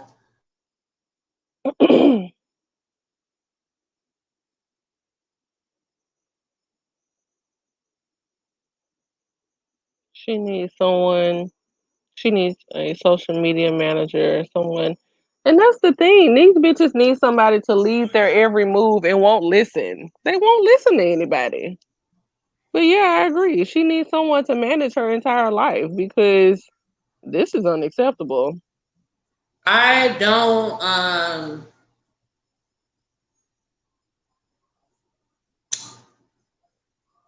child. Oh God, I don't know, child. It's the same stuff though. I mean, what can you say? Then went live with Saucy saying, okay, let me say this. Ooh. I like Nicki Minaj. I like her music. What it has grown into, I think that she is definitely growing as an artist and a human being in a lot of areas. Trying to expand also out of music into maybe hosting of some sort. But at the same time, there's a level of immaturity there in her conversation. Doesn't matter what the topic is. Her delivery and tone is the same. And when your default is ghetto as fuck, that's not always a good thing. Because shit ain't all the way getting it straightened. Ain't no straightening. You know what I'm saying? It's just like a burst of energy and attention going to a particular area for no real good rhyme and reason, because there ain't no resolution coming out of shit or clarification or information. There are people losing their jobs and out here dying over this shot. If you're not getting ready to come out here and align with them against this power structure because you got too much to lose, then please leave us alone. Same thing how Nick Cannon took it upon himself to try to create attention for himself and establish himself as some type of Black thought leader by challenging the Jews. And they literally turned the heat up to lukewarm. Ooh. And he ass-kissed and whined and cried his ass on back to the Masked Singer, which we already knew that you were just not built like that. You are not built for that. So do not come over here because it makes it look like a point for them. And it undoes what we're doing in the grassroots. When you try to come over and be the king of the grassroots, you know what I'm saying? This conversation, the colorism and a lot of that type of shit is the same or racism is the same conversation that Barbs or Black people, period, have used to make the case to keep Nicki around. oh, y'all hating on her because she's a black woman. You're trying to propel Cardi B and non-black and racially ambiguous women to replace her. You know what I'm saying? If Cardi B, because when it was Remy Ma, nobody said shit. It's not our fault that Remy's team did not have another bullet in that gun. Because if Remy would have been fully loaded, nobody was stopping her.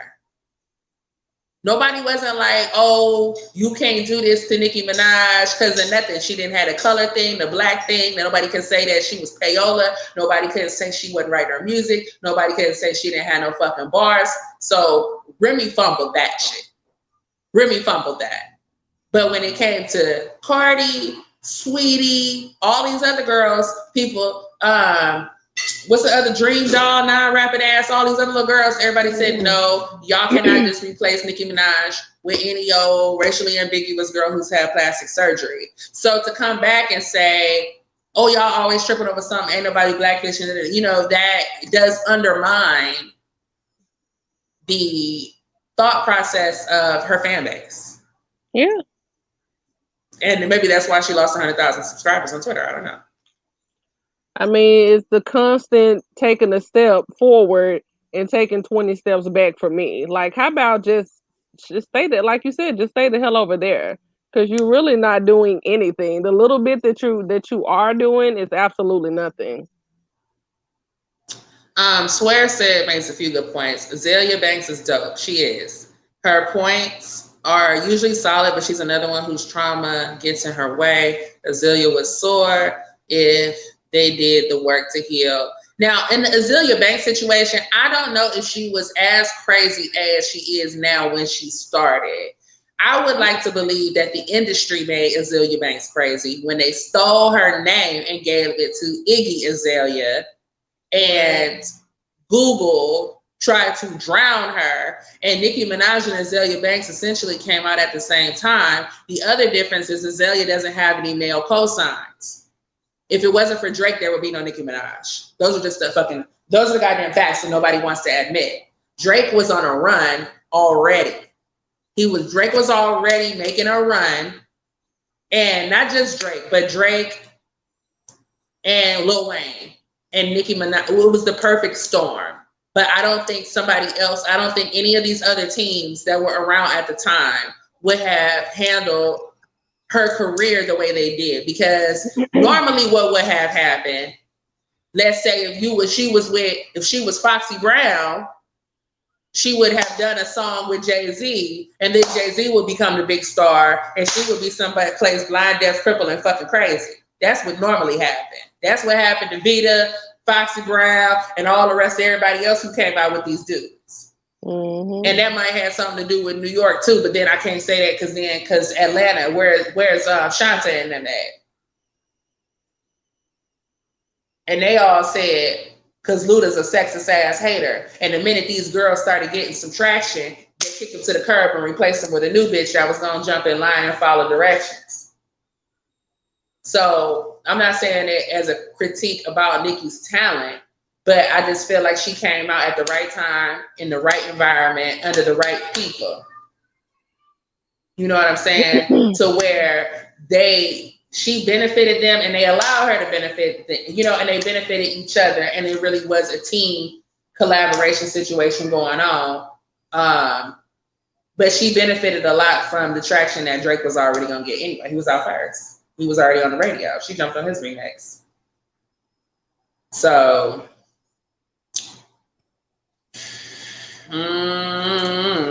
just about how this industry goes. You know what I'm saying? Because, and that's the thing about when a woman defaults to the lowest common denominator in order to get results.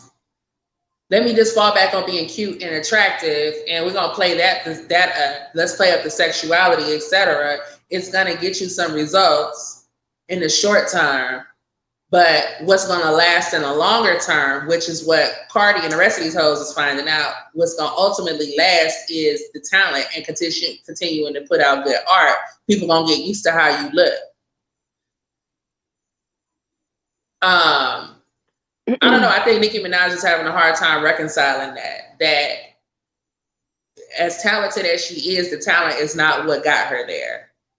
And when the other shit got old and played, the industry wants to throw the whole situation out. The industry doesn't give a fuck about the fact that you got bars. If you're not gonna come out here and sell this agenda that we need you to sell the way we need you to sell it, and come out here and tell everybody to get masked up and vaccinated, then what the fuck do we need you for? Yeah, you need to get the hell out the way.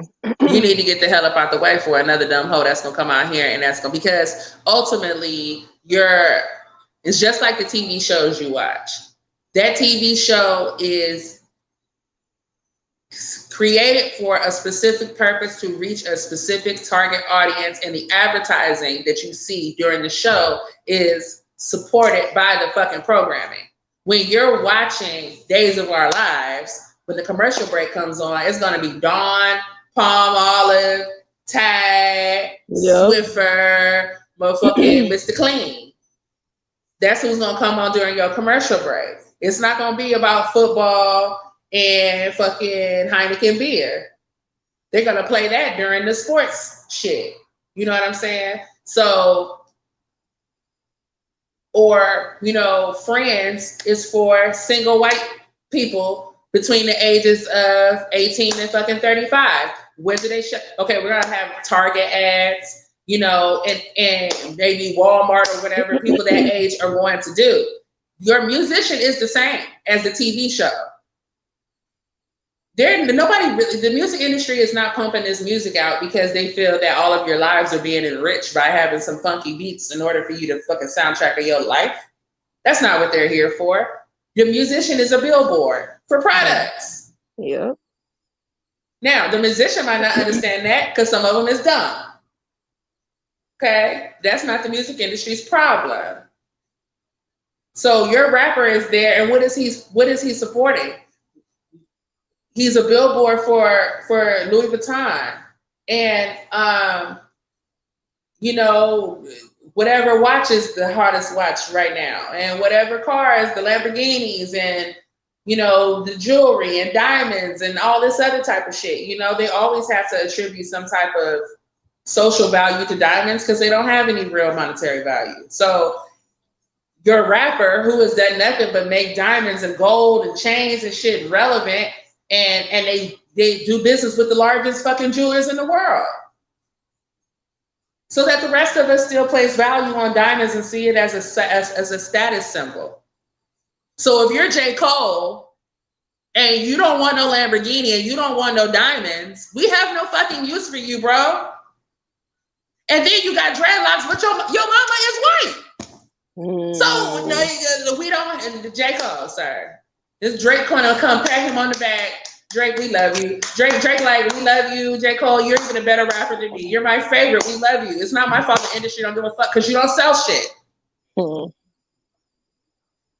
If you at least come out here like Future, you can help us sell some abortions. You know what I'm saying? But what does J. Cole sell? He doesn't sell nothing. Nope. Nicki Minaj has sold plastic surgery and diamonds for 10 years. and Lamborghinis. Like they sell through their music now. You gotta have something. You have to have something. And Nicki Minaj is what do you have to offer, girl? Nothing.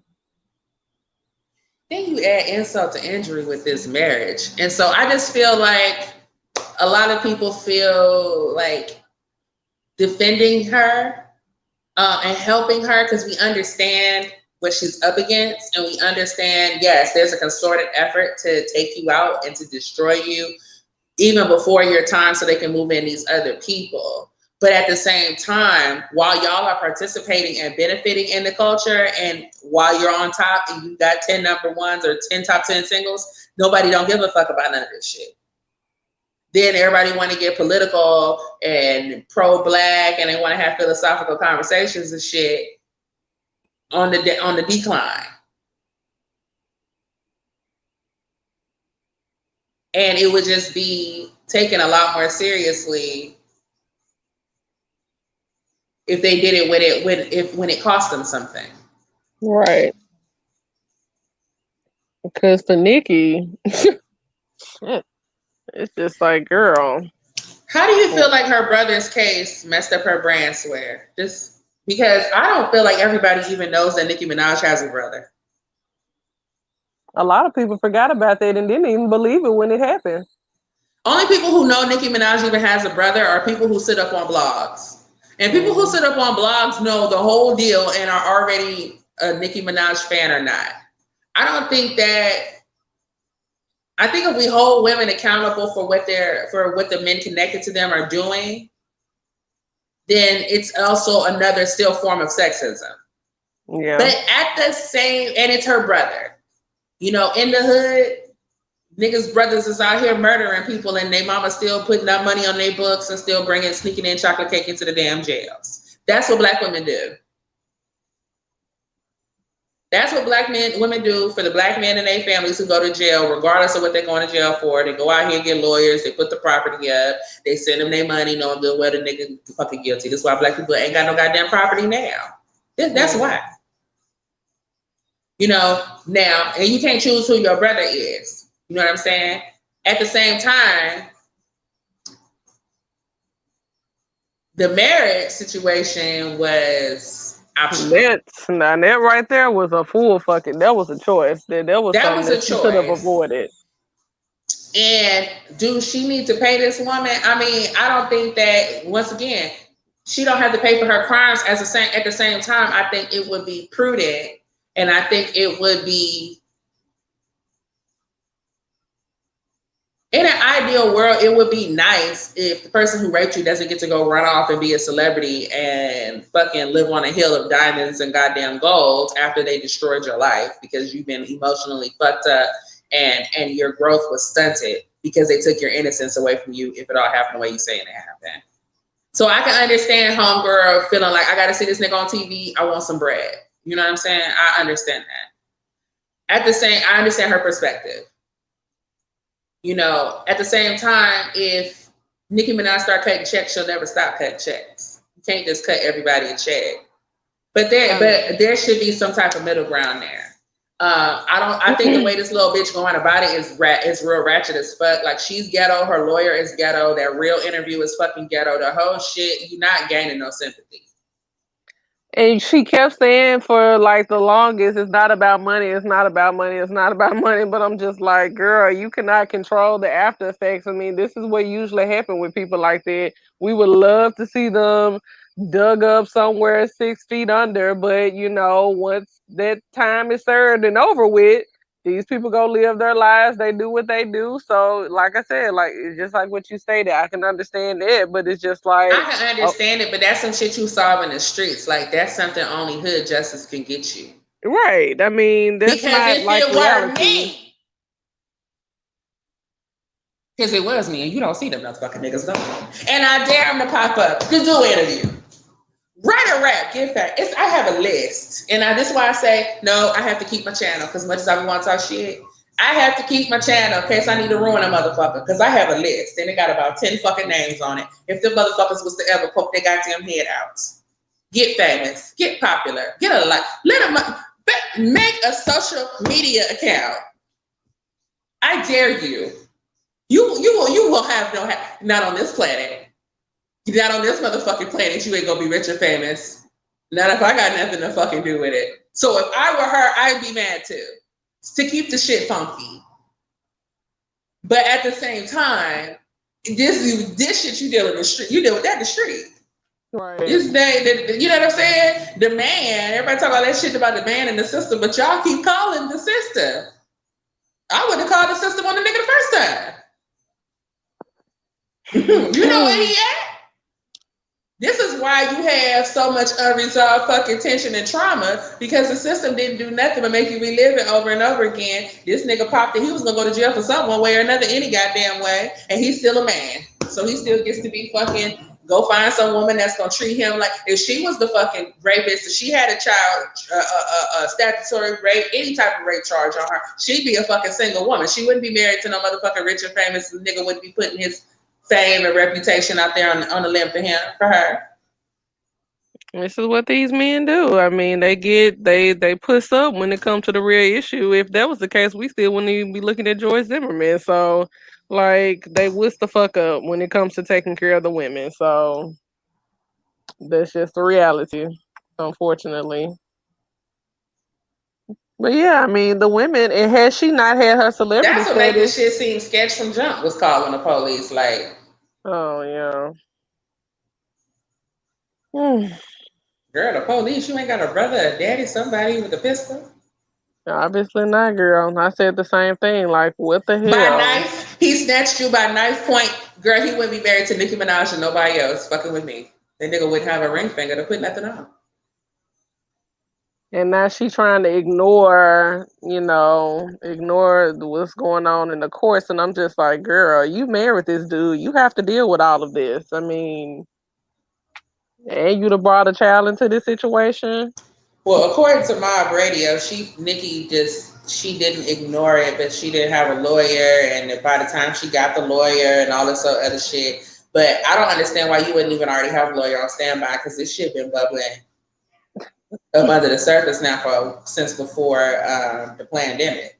Like, that's what I'm saying. When my radio said that, I said, that don't even make any sense. Like, how do you not, like, you just go But act like the all way that willy-nilly? Mob is defending her and the way that Tasha K is defending her, like, y'all is doing some acrobatics. I'm just trying to understand what's happening. I don't have a dog in this fight. I don't know these people. As a woman, I could put myself in both people's shoes. If I was Nicki Minaj,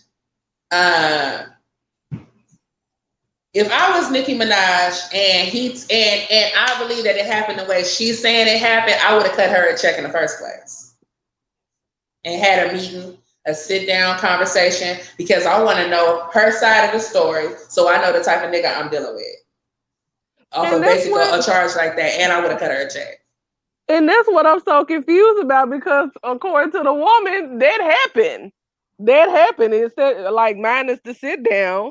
But according to the woman, that happened. Nicki Minaj was trying to find out her side, trying to find out what was going on, and she didn't want to talk about it. So like, no, then that means all bets is off. And that means that you smell that you could get something, and so you want to go to court to see if you can, how much you can get, which means you probably gonna end up getting less than what you probably would have, because now you got to share with that greedy ass fucking lawyer, and then y'all clowning the real. Right. That's what I'm saying. This woman has told multiple, countless versions of how this woman has reached out to her over and over and over and over and over again. You don't want to talk about it. I don't have nothing to say to her. She has also so-called said other people has reached out to her that was connected to Nicki Minaj. So and she's like, claiming that they're threatening her with a check. They're trying to pay me to shut up. So I'm taking you to court so that you can pay me to shut up. Thank you. They're threatening you with money that you don't want to hear about. So where the real money at? Yeah, I was really turned off by her interview. And I mean, the way she carrying it, she would make somebody who was trying to help your ass not even fucking want to do nothing for you. Right. And this is what people like, not them bitches, but this is why go ahead. Go ahead. I'm sorry. No, I was just going to say, this is why some people just, I ain't going to say me personally, but I was kind of side-eyeing the situation, because I'm like, girl, this don't even make any sense. You mean to tell me like this? I mean, multiple times you was offered money and you didn't want it, and then you ended up. Now she's saying that Nicki offered her $20,000 to change her story. Ain't nobody changing no story, and $20,000 is not gonna cut it. $20,000 ain't gonna cut it. I need at least $1 million. If you don't want to hear about this, or you don't want me to be fucking constantly going on interviews about the shit. But also the shady part too is like, you also could just parlay your own shit, since you so struggling, make your own fucking YouTube channel instead of anonymously running around here giving these hoes tips. Right. Girl, the ghetto, what's going on? Swear said Tasha K is in Nicki's pocket, clearly. Yes. She's made that clear. And all she's doing is hurting her own credibility, because look at the nature of this conversation. It's got to continue to come up because these niggas keep raping people. So you cannot sit here and go through jumping these acrobatic hoops for Kenneth Petty, that you know these words are going to be brought up later on. Exactly. It's going to come back to bite you in the ass, and you're the one that has to make your money as a journalist. But see, this is what happens when everybody wants to fucking wing it. Okay? And this is what happens with all these we don't care about your education ass motherfuckers, reason why they just be doing any old goddamn thing. And they haven't had the conversations and the experience of the tutelage, being under the tutelage of people who are expert fucking journalists. So you can understand what's on the line. There are people who have gotten beheaded for telling the goddamn truth. Like, being a journalist is a dangerous job if you're doing it properly. And so in the social media world, people feel like, oh, fuck, I'm a genius. I've circumvented the educational part and I'm still able to make a living doing this. Yeah, emphasis on the living part. So now when one of y'all asses end up in the goddamn dumpster because you didn't sit up here and repeated some shit you knew wasn't the fucking truth, some goddamn lying ass fucking hearsay, I don't want to hear it. Because you're a civilian and y'all be on here doing too much. Really spreading lies and really impacting people's fucking livelihood and bringing up old shit. She just interviewed some nigga talking about how he was having sex with Wyclef back in the day and all. Okay. Play with them Haitians if you want to. You mad? Because they will chop your damn head off and send it to your mama. These niggas in Atlanta is not going to save you from the Haitians. In Africa, it's too motherfucking far. So I don't know what your husband's going to do. And it's a million and a gabillion of their asses at the fucking border. So you going ahead and decide you want to die on the sword of Wyclef for your app, if that's what you want to do. While y'all out here playing these games, Tasha K up in Nicki back pocket. Lovely T was out here defending Cardi B up here with Lord. That time. She defends her every time, but especially that time, like, bitch, how are you gonna hire some niggas to go rough up some women that your cheating Negro cannot keep his penis in his pants? And Lovely T had made an excuse for that. So these made an excuse instead of doing it yourself. That girl been in court every day since she got famous. Every day. Oh, but that Negro. So what's the point?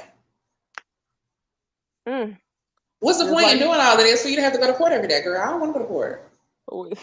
That's why I don't want to be. The Negroes, the men. You can control that. I don't want to hear nothing about they can't control who they end up with. This is done on purpose, and I don't know why.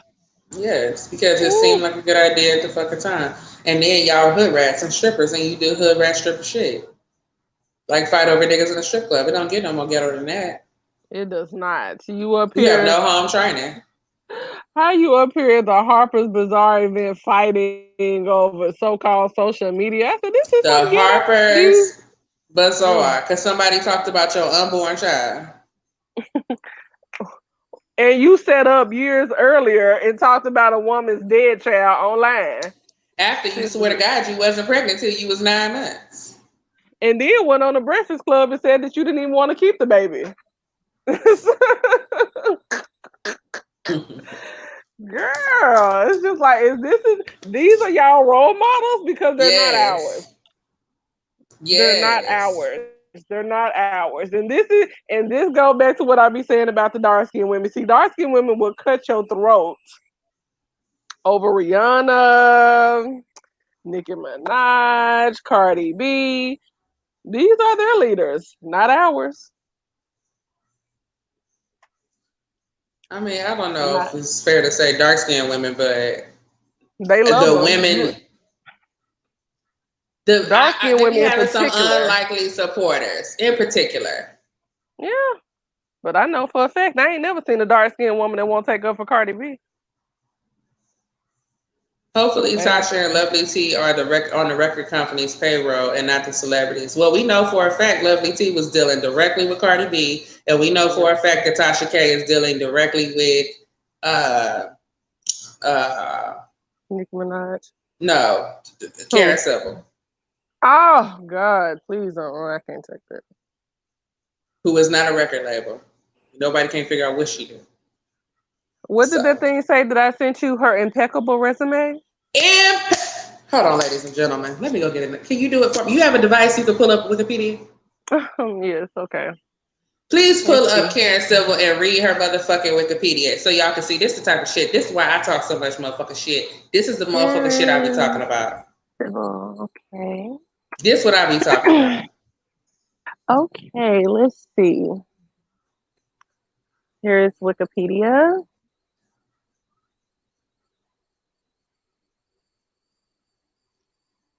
All right. Okay, so we have Miss Karen Civil, 36 years old, allegedly. Let's see. It's very, very short. So Civil began her media career in college, developing fan sites for actor J.D. Williams and the Backstreet Boys. The Backstreet Boys site came in third in a national competition, and the Williams site put Civil in touch with the actor after Williams' lawyers sought her out. After graduating from high school, Civil entered community college but left to take an internship at a radio station, not Hot 97 with JD Funk Master Flex in 2002. That's pretty much it. Girl, now, they started off by saying this girl was making fan sites in college and completely left out that it was community college.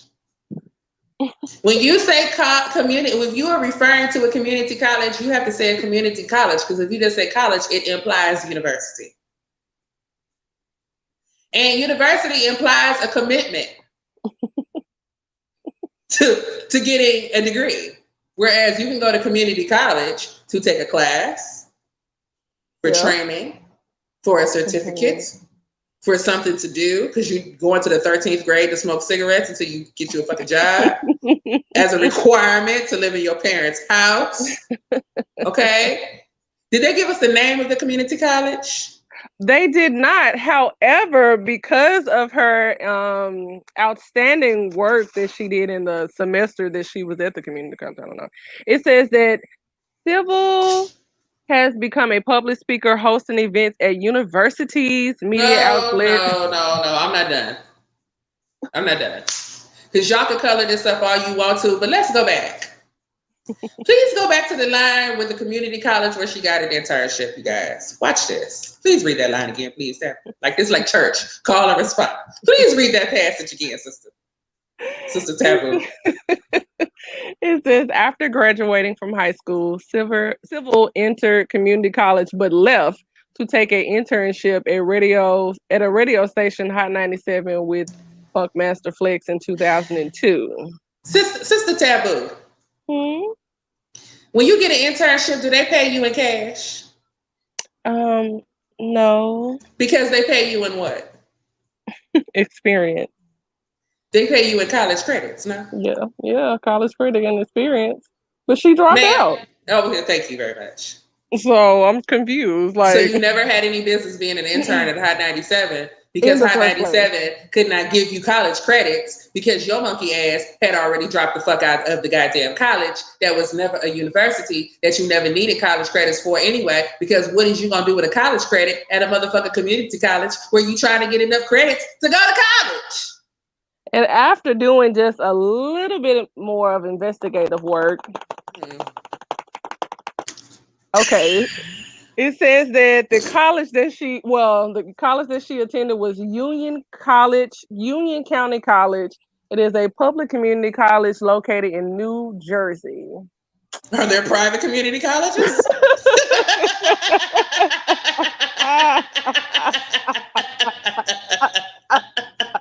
Why would they write it like that? Well, because they trying to make the shit sound important to beef it up.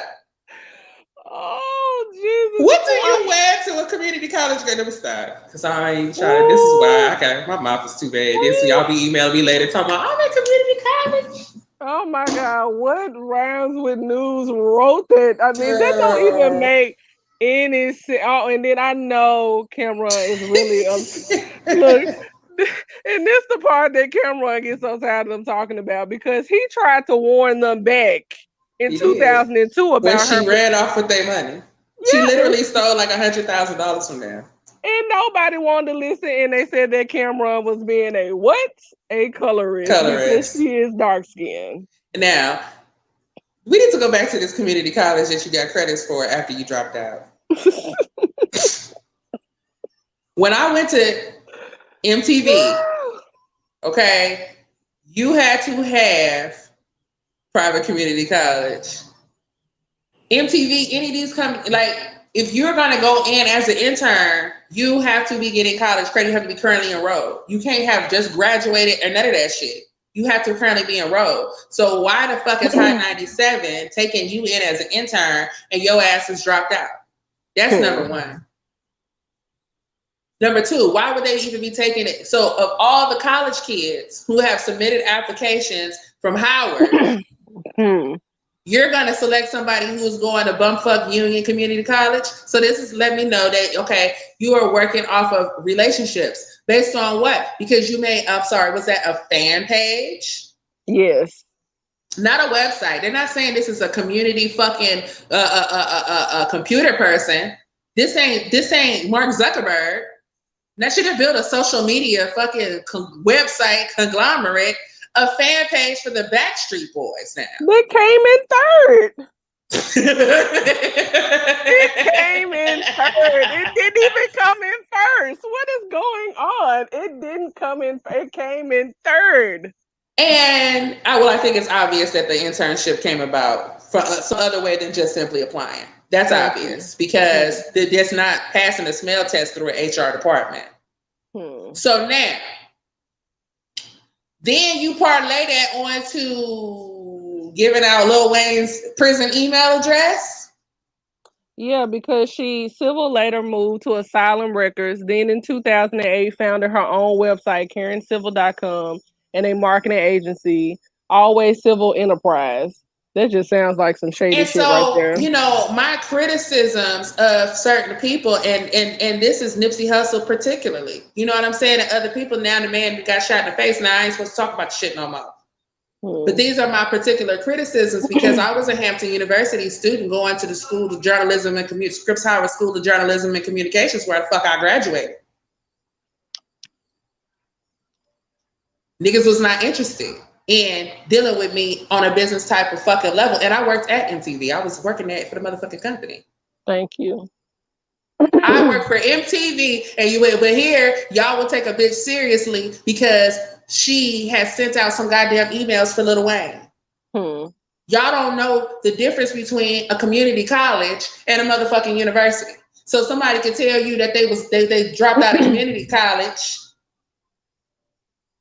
and to you, because you had no interest in going to college at all, that must mean that this person is smart. When they're not. At all. This person has been taking shortcuts and has been faking it to make it, which is the American way. Don't get me wrong. She has, but I continue to bring these examples up because it comes full circle as to why we are living in the communist shithole that we're in right now. Because this girl, she should have never even been an intern. She wasn't qualified to be. Now that's pretty fucking bad. Yeah. To not be qualified to be an intern. She wasn't qualified to be an intern. If you know so much, then you go around and contact the Backstreet Boys and whoever yourself and give them a fee and start building sites for them. You are not qualified for a fucking internship for college credit because you're not a college student. Especially over the thousands of damn applications that Hot 97 gets. I went to Warner Brothers, urban fucking music label record department, already college educated, resume in hand, 3-piece fucking business suit, and they wanted me to fucking intern for them for free.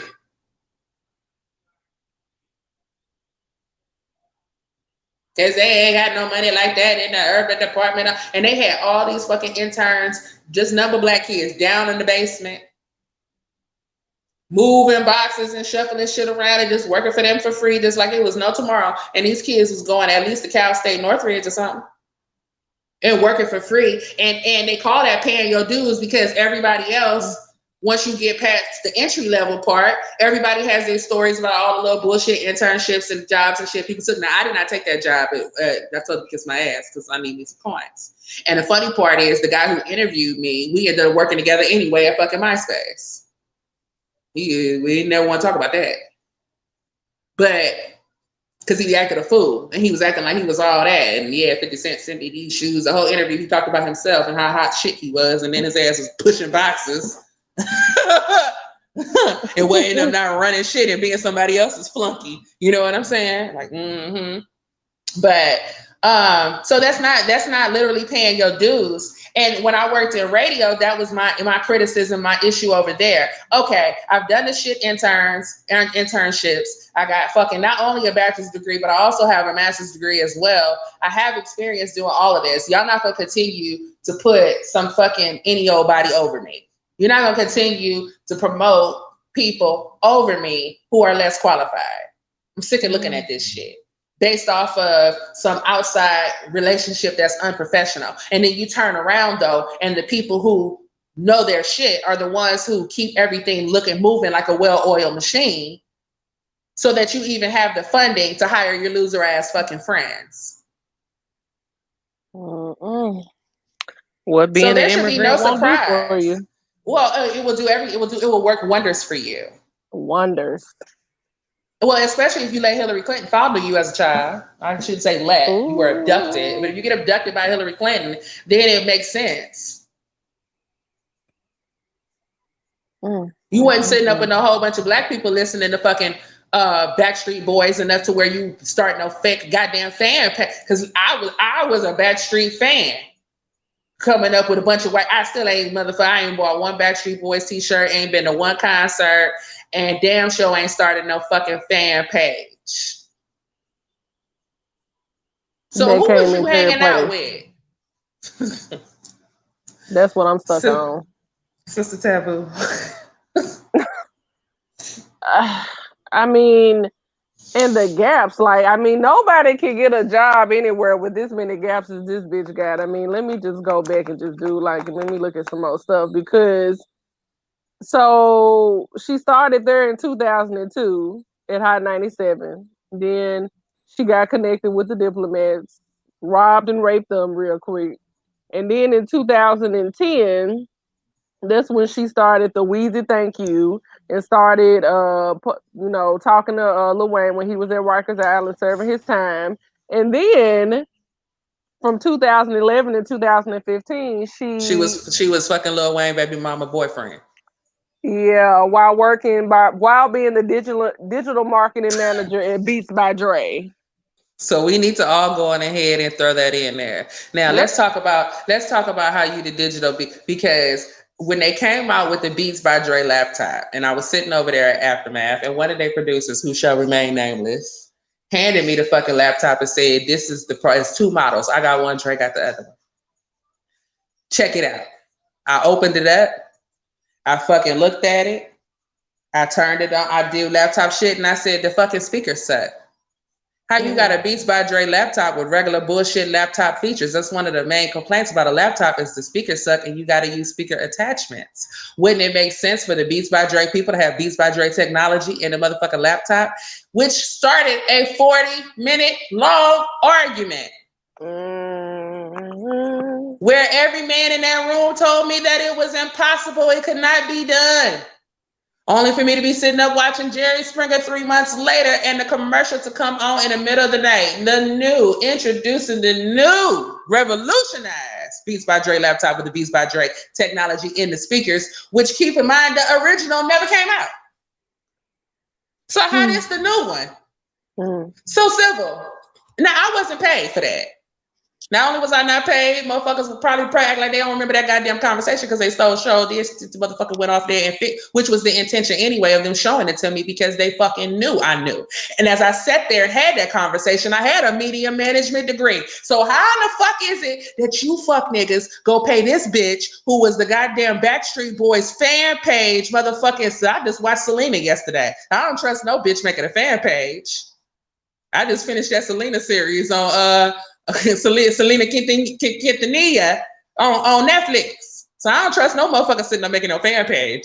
Okay, fan pages is out. How is it that you very same niggas, okay, treat me like I'm the motherfucking groupie, and then turn around and pay this whore who didn't even who dropped out of community college, and meanwhile, and I'm doing the motherfucking job. I'm the one motherfucking I'm the motherfucking one, and this motherfucking bitch ain't doing nothing. This is why I talk about y'all so bad. This is why I talk about y'all so bad, and this is why this shit is so funny to me. That it has all come full circle, and now people can see this is what I be cussing about. It's one thing when it ain't you personally, you know what I mean? Like people ain't. It's from the outside looking in, and I'm just sitting here like, no. These very people had the opportunity, and I know they did because I was there. And these motherfuckers do not care about no black woman with no education. Oh, your ass is an immigrant, and you dropped out of community college. That's what we need to pay. Sign her up. Sign her up. See that girl. See that woman. Grab her right now. Now, and it's mean and it's not nice, and I shouldn't say it, but I'm gonna say it anyway. There was a rapper who told me, I intentionally make sure I hire unattractive women. I couldn't have no assistant I'm attracted to because then I'm gonna be distracted and I'm be trying to fuck on her, and that's what I'm gonna do. So I intentionally hire unattractive women or a gay man, something I know I ain't gonna sleep with, to handle my business. It is possible that there is some of that going on as well. Yeah. You see how hard she been working on her looks? Shit. Somebody please impregnate me so I can stop peddling these motherfucking Instagram pages. How do you get your big break by Lil Wayne? So I know you had to meet his baby mother. So how is you then running around dating the baby mother's boyfriend? How, like... And talking about having powerful enemies. If I was Lil Wayne, I would feel some type of way because you just not gonna fuck with baby mama and everybody who worked for me. You need to pick another rapper to run through. You're not gonna fuck all my bitches. And I'm a blood and you're a crip. And you're gonna fuck all my bitches? God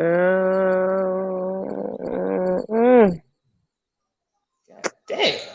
Oh, yeah. This girl right here, her whole entire, like, the little story and the little information that's out there, I mean, literally, she did nothing and got rewarded on top of doing nothing, like rewards on top of. And she still don't do nothing.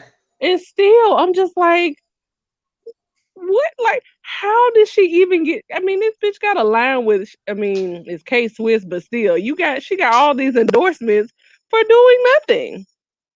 Look, it says in 2017, Civil opened up a live to where she gave 20 computers to Haitian orphans. 20 computers.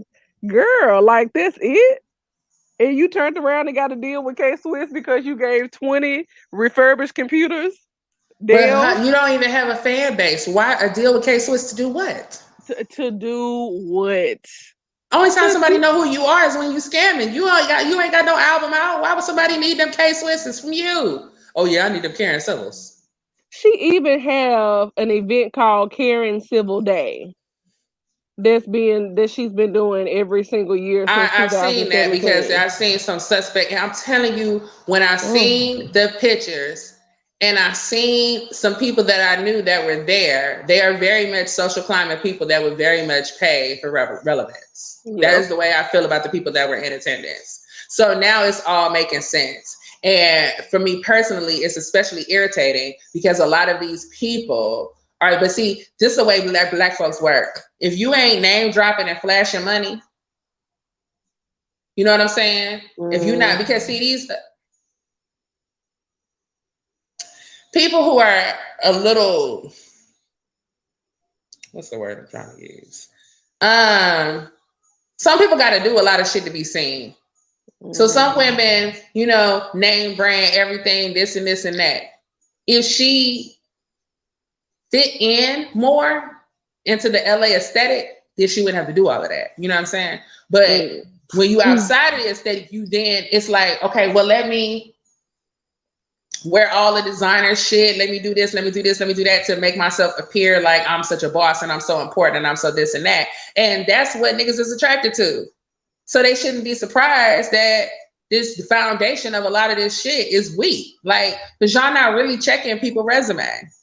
At all. Because she knows she don't fit. She knows she don't fit. She knows she because don't fucking fit. According to Wikipedia, the great Wikipedia, so according to that, she really so-called should have been canceled back in 2009 when she had put out anti-gay and anti-news slurs.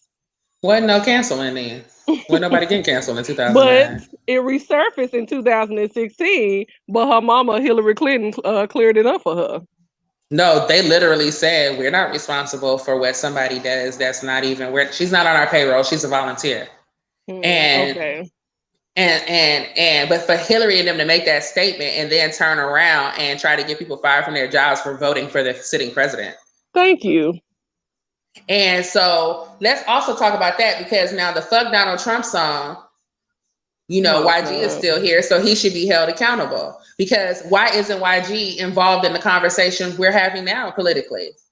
So, okay, fuck Donald Trump. Now we have this wonderful new president that does everything wrong. Where's YG's new latest song where he's addressing what's going on with the president and what's going on here? And that whole Trump thing was the buildup, and that divisiveness was the buildup and a psychological operation that really primed liberal-minded people for the Pfizer fucking slaughter. Yeah. For the slaughter. People who avidly watch liberal news media were the first ones to think they came down with something, were the first ones to run their ass to the emergency room, was the first ones to get the remdesivir. The first ones. The main people who were badgering Trump on social media about hydrochloroquine is the same ones who took their ass to the hospital and got put on a fucking ventilator unnecessarily.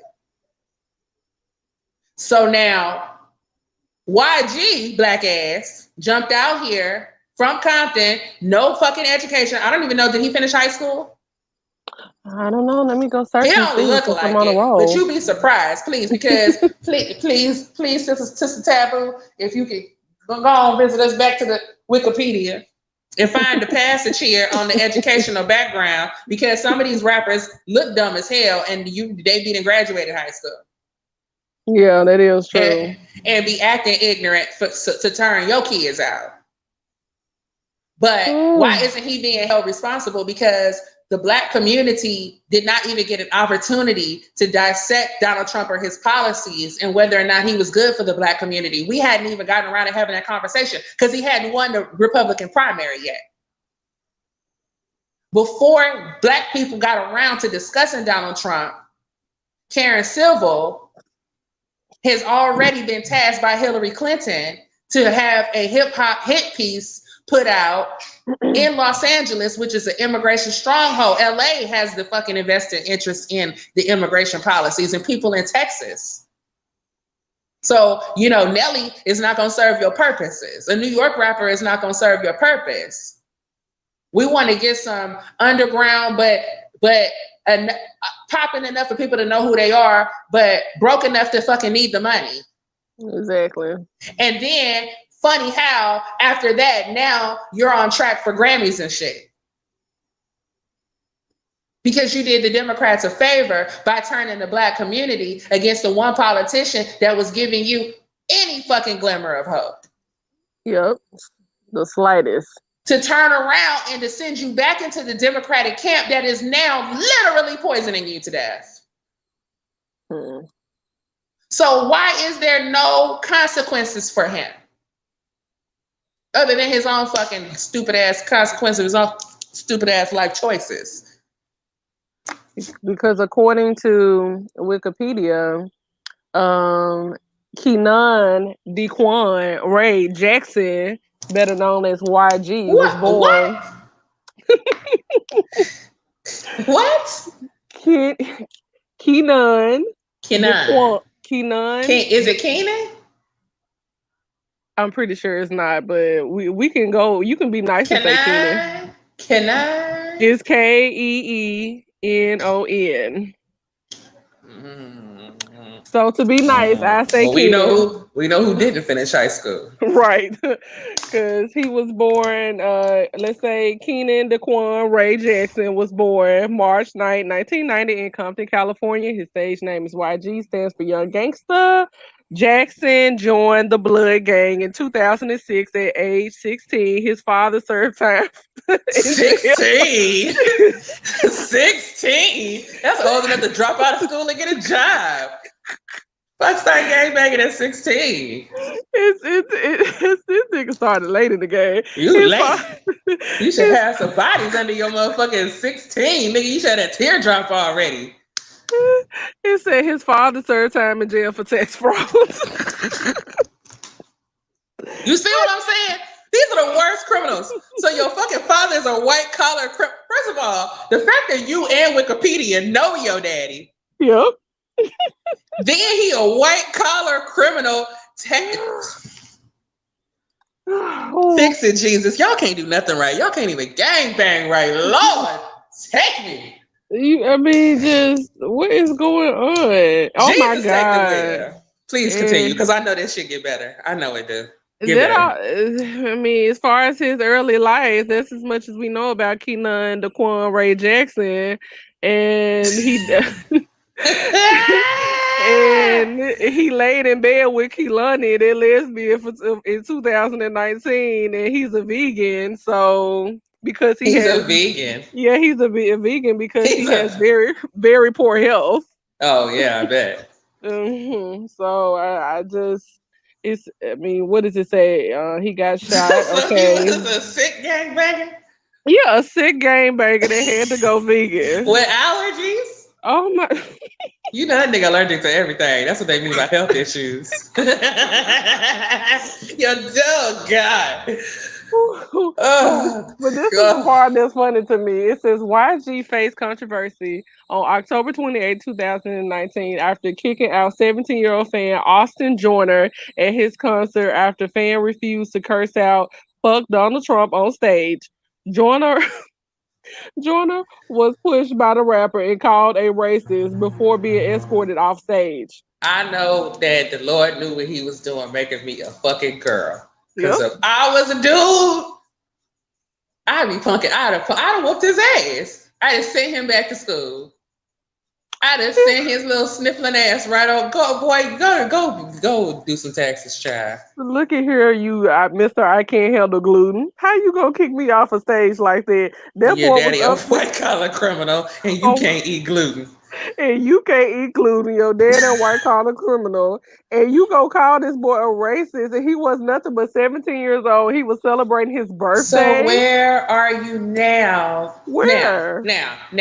What you not doing is talking shit about Trump, and what you not doing is hollering at everybody racist if they Republican, the Democrats is our savior shit, because Trump made sure to let all the OGs out of prison before that's what he did do. And that was a real big fuck you, because I know y'all I know what them conversations are sounding like, and y'all getting called a big bunch of big stupid dumbass niggas. This how much I know. We're never going to have that particular problem again, which is why it's quiet as a church house mouse. And y'all can't come out and say, I was wrong and here's how I feel about the current situation, because you don't know shit about politics. And you never did. And you didn't come out and say Trump was racist because of what he was doing to black people. You came out defending them. Why the fuck Be Real and Cypress Hill couldn't come out and make a fuck Donald Trump song then? Why was all the Mexican rappers was quiet? All the Mexican rappers, they knew what was up. Cause I know they did. They definitely knew what was up. They knew what was up. They were like, "Look, shit, we already know. We vote Republican anyway. We gonna let y'all niggas have this." No, the Mexicans all around the United States. Now I don't know about the California Mexicans, whatever. But no, the rest of the Mexicans and the rest of the United States was not gonna have it. The California know too. Don't let them be over here be second generation. They gonna talk about your day. Do you want to get called a wetback in the beaner? It's gonna be a Mexican that's been here, that was born here, gonna do it for anybody. One of my white homegirls She married to a Mexican. He talked about them so goddamn bad. I said, wait a minute. I thought I was the goddamn redneck. What is going on? I'm supposed to be the Republican. It almost make you uncomfortable, don't it? No, I was. No, I was uncomfortable. No, I was uncomfortable when he started talking. I don't even want to repeat. I don't even want to repeat it. Yeah, we can't. That's how bad it was. I was like, oh shit. Let me find out. But what Lunel say? She said California has the best Mexicans on the face of this earth. I don't know what y'all talking about. Lunel. How would she know? As opposed to what? Oh, girl, when she said that in her live video, I just was like, what is going on? You know what? Let me say this. Mexicans is cool, don't get me wrong. Like, yeah, they fucking cool. Like, just in general. Mm-hmm. Of the times where my car been stopped on the side of the road, or my car run out of whatever, the car just poop out, okay? They will help you. Been Mexicans before black people that's gonna come push your car on the side of the road, that's gonna give you a discount, that's gonna look out for you. And having Mexican business owners come into LA after the riots was a breath of fresh air because we had been dealing with Koreans. And the Koreans was something else. Okay. They cuss you and your baby out, throw your ass out. So there's that. But at the same time, it's the assimilation, lack of assimilation that is a problem, because as an American in period, and even in a Black American, if you look at Black ghettos and look at other nationality ghettos, it's not the same ghetto. The Black ghetto do not smell like the fucking ex-Asian ghetto or look like the Mexican ghetto. Right. Black people have been conditioned to do more with less since the fucking very beginning. And regardless of how broke we are or what the circumstances are, we want our personal fucking space. All that 50 families on top of each other and all in the hell fucking We're not gonna do that. We're not finna do it. When we absolutely have to do it is the only time it happens. And as soon as somebody can find a way to get out, niggas will go to jail to get the hell out of house full of people. Okay? As opposed so and a lot of that, we want to be clean. We want our space clean. We don't want a whole bunch of shit and fucking roaches and all this shit. You know what I'm saying? And it's just like people coming in and out, and then everybody got their friends coming in and out. In our culture, we just don't live a certain way. And other poor communities, and this is where racism, once again, a lot of this shit be class. Because my Mexican friends that I grew up to school with in the Valley, shit, they got 2 kids, 3 max. Nice house, nice clean house. Everybody get up and go to work and go home and do regular American shit. But now a family that is just now coming here, and has a wide open door policy for any fucking immigrant. Shit, they claim they related, but how the fuck? Who knows? And you have, I remember it was a Black family across the street. This single woman had 2 daughters. It was a 2-bedroom house. And the daughters shared a fucking room. When they moved out, a Mexican family bought it and converted the living room into a bedroom. Converted the motherfucking wash house to a goddamn bedroom. Converted the motherfucking garage to a goddamn bedroom. So now it's 17 people living across the street. That's an eyesore for the whole community. Or the fucking, we understand y'all like to hustle and you want to get your money. But Black Americans have to have permits. Otherwise, the police come and rob us and gank us of our shit, throw you down, and might throw your ass in jail and press charges and make a big deal out of it. So how irritating that is to sit up and watch people run a whole auto mechanic shop out their goddamn backyard when you won't let Black women braid hair without a license. Thank you. But you will allow them to operate on people's fucking automobiles in a residential area and wake everybody up with their goddamn tools first thing in the morning. You have Black people getting pulled over just for being Black in the same community where they refuse to pull over Mexicans because it's racial profiling, because they know goddamn well they ain't got no motherfucking goddamn driver's license. Then turn around, charge everybody uninsured motorist fees, for high fees for uninsured motorist insurance, because you do not require any of the immigrants to get a driver's license, let alone no motherfucking insurance. So everybody's being taxed so that you can have open borders. Everybody except for the people benefiting from the open borders. Then you turn around getting full citizenship. Then you turn around getting free education. Then you turn around and educate all their goddamn kids for free and make their children priorities and say fuck our kids and send our kids off to prison and a stripper pole. Cardi B has more opportunities and advantages than Summer's Eve. Because Cardi B gets to come out here and use her "my family is a fucking immigrant" shit and get scholarships and all type of shit. Thank you. Sympathy and payola. Summer's Eve had to scrub toilets. The girl named Summer Walker, but I'm calling her Summer Eve because she's dirty. She dirty looking. She looks fucking dirty. Yeah, she looks gross. So, but there are some benefits to definitely being an immigrant in this country. And so there's a real conversation to be had by the people who are Americans who are already here, regardless of nationalities. Most people, with the exception of Black people, are immigrants in the first place. So, you know, but with that being said, we're entitled to have a conversation about how immigration is costing us. And for two niggas with no goddamn education and no motherfucking job to come out here and tell all of us that we need to be fucking quiet, and that's right, and we're the racists, and they're good people and they're fun and they make good food and we like tacos, so it doesn't matter. This isn't a conversation about race. It's a conversation about economics and fucking resources. Resources that you niggas don't even take advantage of. Thank you. So what you don't know, and this is the conversation that I was called myself trying to have with my people on this goddamn platform. Before Black men came over here trying to fuck my shit up. So they should be held accountable too. Y'all turn around, Black women are the ones who are so dumb because they voted for Joe Biden. Black women this, Black women this. Well, I'm a Black woman and I came out here and tried to fucking tell these bitches to stop sitting up watching goddamn court TV all day before they end up getting fucked off by these Democrats. And now they running around here getting the Pfizer. And it's Tommy Sotomayor and friends' fault because they didn't allow them to hear it. They weren't allowed to hear it. Y'all threw a temper tantrum. Remember that? Well, I want to hear the shit now. They don't want. Well, it's too late now. It's too fucking bad. Now it's too late and it's too bad. But the attempt was made, and my whole fucking point that I was making then, and then I'm still making now, is that some of this shit is race, some of it is class. Okay. Mm-hmm. Now this is how we can figure it out. We can figure it out if we look at who is doing the right thing. Y'all keep trying to figure out whether or not America is working by looking at niggas who don't do nothing right. Don't come at me telling me about what the fuck the prison population is doing as a fucking example and not look at college educated people.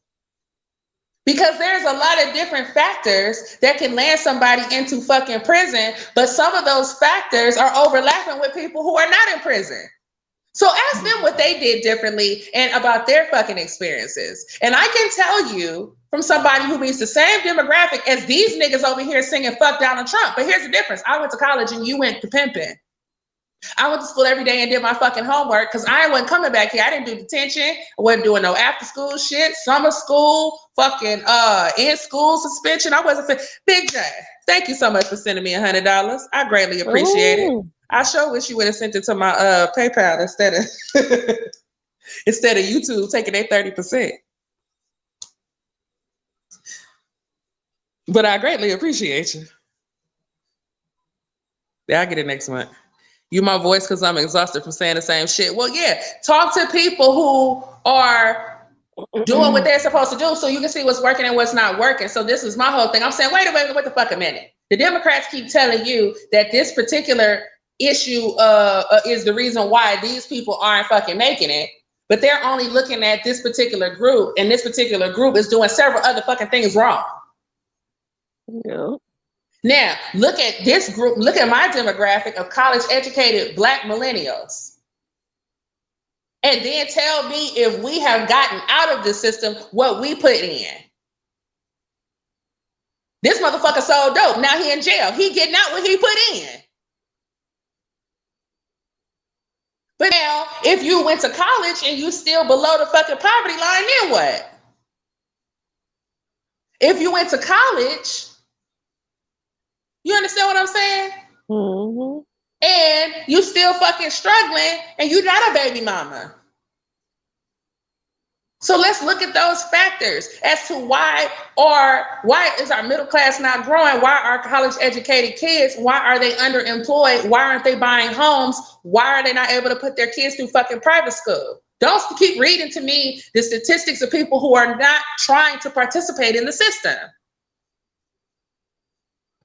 It's not to say that they don't deserve it, that they less than. They don't participate in the system because they don't believe in this system. They don't believe there's any point in going to get college education to end up fucking broke, and that they'd be better off taking their fucking chances. They might get rich enough to still have some money when they get out of jail in 10 years. When they look at it, they decide to take a gamble. I'm not saying one decision is better or fucking worse, but one group is participating in your system, playing by your rules, and one group is not.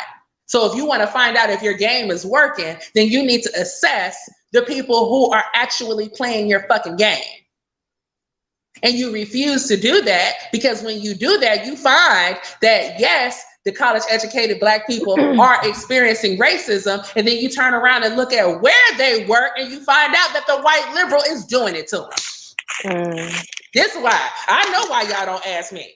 I know why you don't come to the Black community of educated Black folks, not of the elitist niggas, but people that's pulling themselves up by their own bootstrap. I know why y'all don't ask us shit, because the answer is white liberals is the motherfucking problem. Yep, plain and simple. Because the Black people who work with the conservatives is getting a goddamn check. Boop. Y'all the ones don't want to promote nobody. Y'all, the white liberals are the ones who are promoting white men over other groups and saying that it's diversity and calling it diversity. Just hire his white ass like y'all been doing. No, y'all gonna piss on our leg and call it diversity. That's the white liberals do that. So to find out why the educated class is having certain issues, that requires you to turn around and look at the industries that they work in, who's being promoted, who's not being promoted, who's being hired, who's not being fucking hired, and you will easily find out, I guarantee you, you will find white liberals and immigrants and other Black people treat educated Black people like they ain't shit. That's what you're gonna find. So they intentionally don't want to do that. They intentionally, in order to support their narrative, want to focus on, and you got conservatives that do it too, just like Candace Owens, like them people. And the reason that you're struggling again, it ain't because of racism, it's because you ain't got no daddy. And what are you talking about? My father's a tax preparer. Daddy do taxes. And you ain't got no daddy, and you grew up in the ghetto, and you grew up on welfare, and your mama's on child support, and the reason why, and you sitting here talking to a group of college-educated Black people, and that's not none of their fucking story. Oh, DMW, they be stressing me out, child. They be stressing me out. They shouldn't even be allowed to even go to any university to speak to anybody. At all. Not sure if you're going to watch Big Daddy Kane versus KRS-One. Absolutely not. I can't do it. And I will watch anything. But I ain't doing that.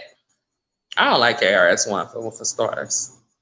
I just really think he is a very full of shit individual. You want to talk about somebody being an industry plant and fake woke and misdirecting. He does that a lot. And it's sad because people really look up to him as a thought leader, and KRS-One is constantly misdirecting people back to the plantation. And hip hop, see, is the original form and is the real, but rap has been codified. Rap music is, the industry, the mainstream media, you rap some shit. It didn't even make no fucking sense because it's not true. Hip hop was first. No, it wasn't. Rap was first. Rap was our slang terminology. Let me rap to you for a minute. H-Rap Brown. They changed it to hip hop so they would not be saying rap because it was paying homage to H-Rap Brown. And how the fuck did KRS woke ass not know that? Look, when Joe Biden said they gonna have y'all back in chains, they were talking about he was talking about Democrats. He was talking about people like that specifically. That's who he was talking about. And they're going to be the ones who look like you on the outside. They're going to have you back in chains, okay? Look, Red Bar said, let's see this circus show that's going to be called 2022 because you already know they're going to pull out every trick in the book to stay in power. But, Ooh. honey, ain't it bad when you're not looking forward to the new year no more? We was like, ooh, 2020 is going away. It is 2021. We looking for a new year. Let's just start all over, child. Maybe it could be better than 2020. Honey, give me 2020, child. Look, 2022 just makes me just on the edge of my seat, makes Don't me you nervous. just scared? It's Ain't just you scared like, for the future? I'm just so scared because it's just like, okay, so how long y'all gonna stretch out coof, okay? I mean, because it's already been going on for way too long, and like, what else are y'all gonna pull out of y'all back pockets? Just because, I mean, how many more people can y'all get the police to go out here act the fool with all that kind of stuff? Like, I mean, BLM, they gone, they resting for right now, they on pause or whatever. So, like, what else is y'all gonna do? Like, what? Because y'all put in some work to steal that election. D. Bender said, I'm scared for the rest of the year. Yeah, KRS. Now, I'm convinced that KRS is playing that Me Too lady. Oh God, no. They the same person. What's her name? Oh my God, let me look her up. The one with all the one with all the Well, I want to call you Sister Patterson so bad. Go ahead. I wish I had. I should have if we had this prepared, I would have put up a side by side picture. But I need to see them in the same room so you can tell me that KRS-One is not the lady that started the Me Too movement. Red Boy said, you trash for that, Kiki. She is speaking of Tarana Burke. Tarana Burke. Yes, the one with all the dancing. She was just like, I've never seen them in the same place at the same time. Y'all look up Tarana Burke and then you turn around and Google KRS-One and you tell me that them is not the same people. Y'all laughing, I'm serious. Because dear Jesus. She another one that be getting, I mean, she just let them white women come in and just swoop that right from under her. Because I forgot all about it was started by a black woman, honestly. Started by KRS-One, that's why. And she can't rap and Me Too at the same time. So the white women came in to really run it. And then he just come out here and put the lipstick on for the interviews. Please stop her, somebody, because I can't do it. Y'all have to take my fucking phone. Because that lady that's what she looked like. Ain't nothing worse than Stacey Abrams. No, this bitch is worse than Stacey Abrams. This she woman, worse. Stacey Abrams is like Stacey probably... Stacey Abrams is ugly because she don't take care of herself. It's not because she could. Stacey Abrams could get her shit together. This one right here is UGLY, and she ain't got no alibi.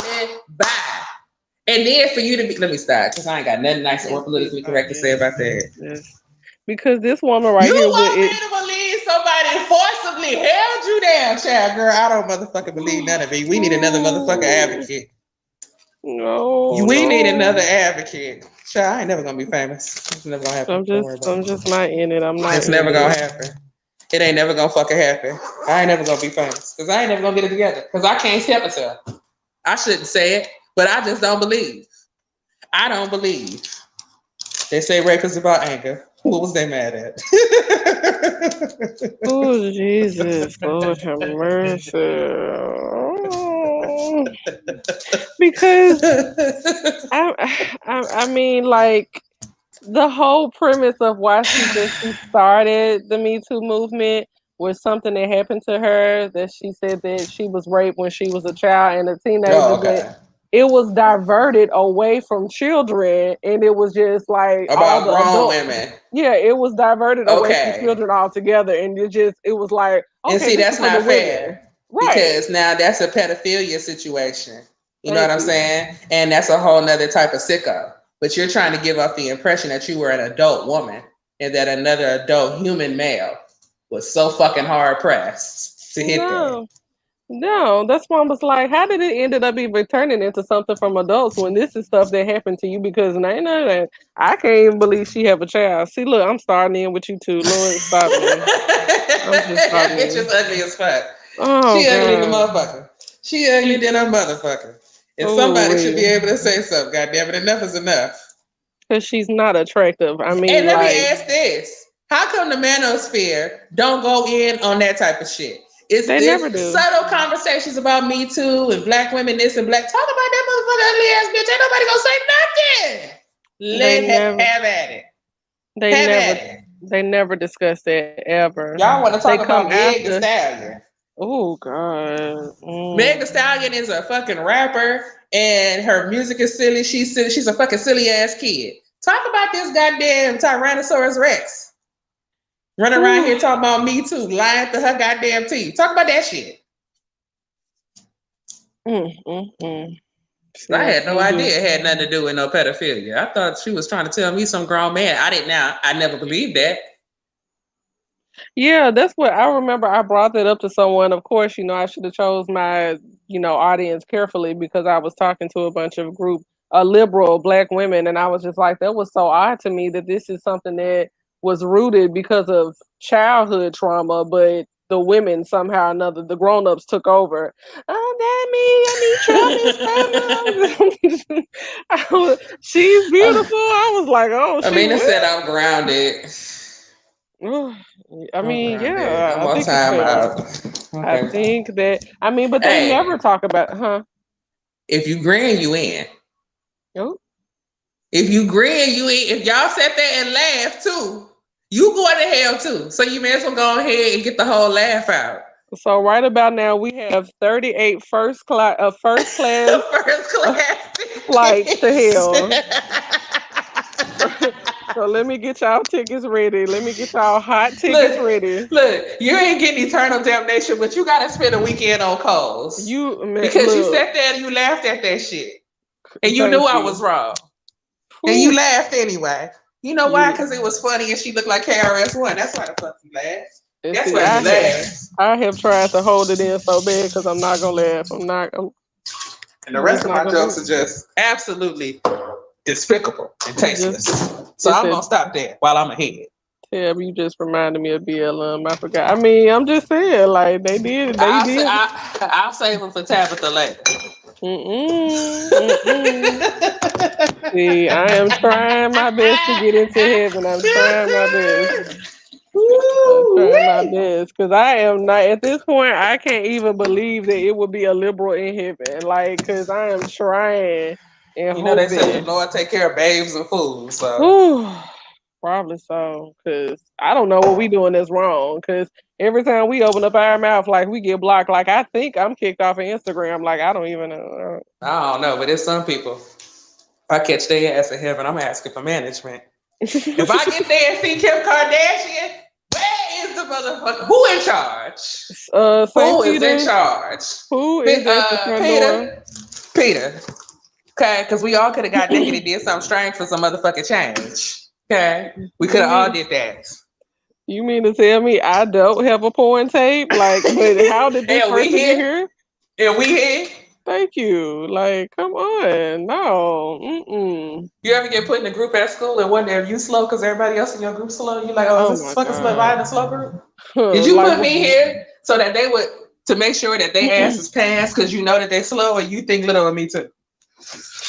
like when my teacher had paired me up in the 11th grade and this boy could not read the Dr. Martin Luther King autobiography, I was just like, how did we get here? Like, he saw butterfly on the page and he couldn't read it. He could not read it, and we were in the 11th grade. I said, okay, this is how I know that I'm going to be fucked with for the rest of my life. Because it's just no way possible. Girl, that's like Mob Radio couldn't read them Roman numerals. Oh my God. And the Roman Her. and it was 7.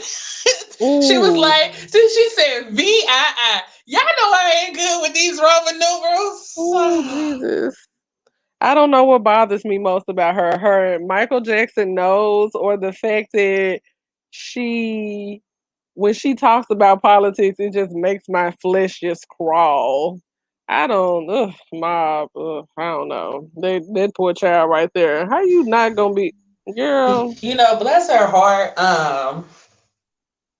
I like her, and I like her content for the most part. Like, cause she, you know, be doing her little investigations and shit on these people. But I need you to be literate. Please. I mean, your nose look before good. you read some court documents, because nobody asked for that. And so she's sitting here talking about based on section VII, and I wanted to throw my damn phone. Look, don't start. Shit, you can watch damn football and learn your Roman numerals. Is she all the way black? She didn't say she wouldn't. Oh, okay. I was just wondering because her mama look like a Mexican, so that's why I was just like, But you know these girls be tanning and all kind of stuff. So, child. Rob, thank you for my donation. Greatly appreciated.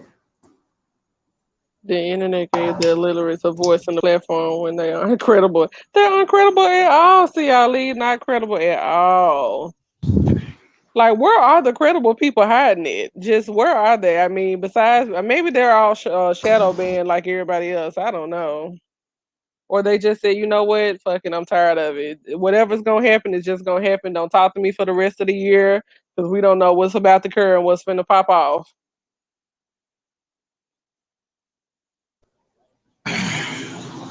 Man, I tell you, child. I just don't know. I don't know. But I tell you, a ticket to hell, admit one reason for visit. Okay, I don't want to lose my page on reading it up. Y'all funny as hell.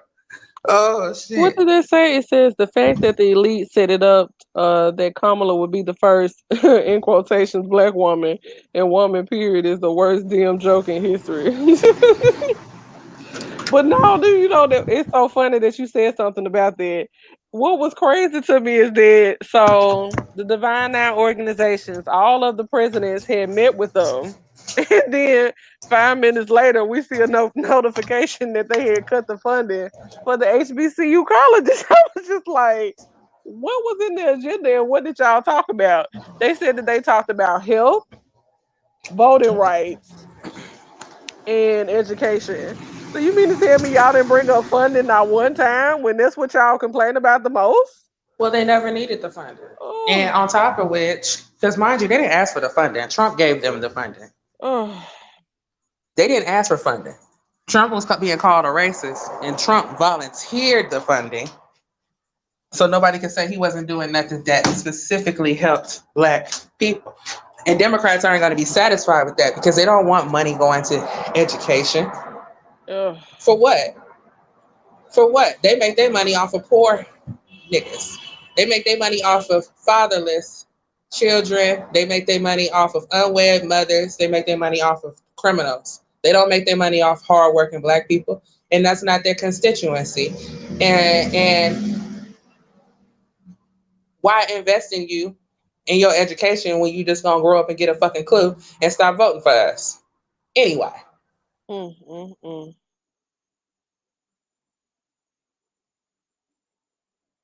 You know, but ain't nobody talking about that. The people who sat up and said, well, Trump gave them the money. So, but that don't mean nothing. He just doing that because he won't vote or whatever excuses they came up with, right? But then they turn right back around and the money gets taken away and they don't have no comment.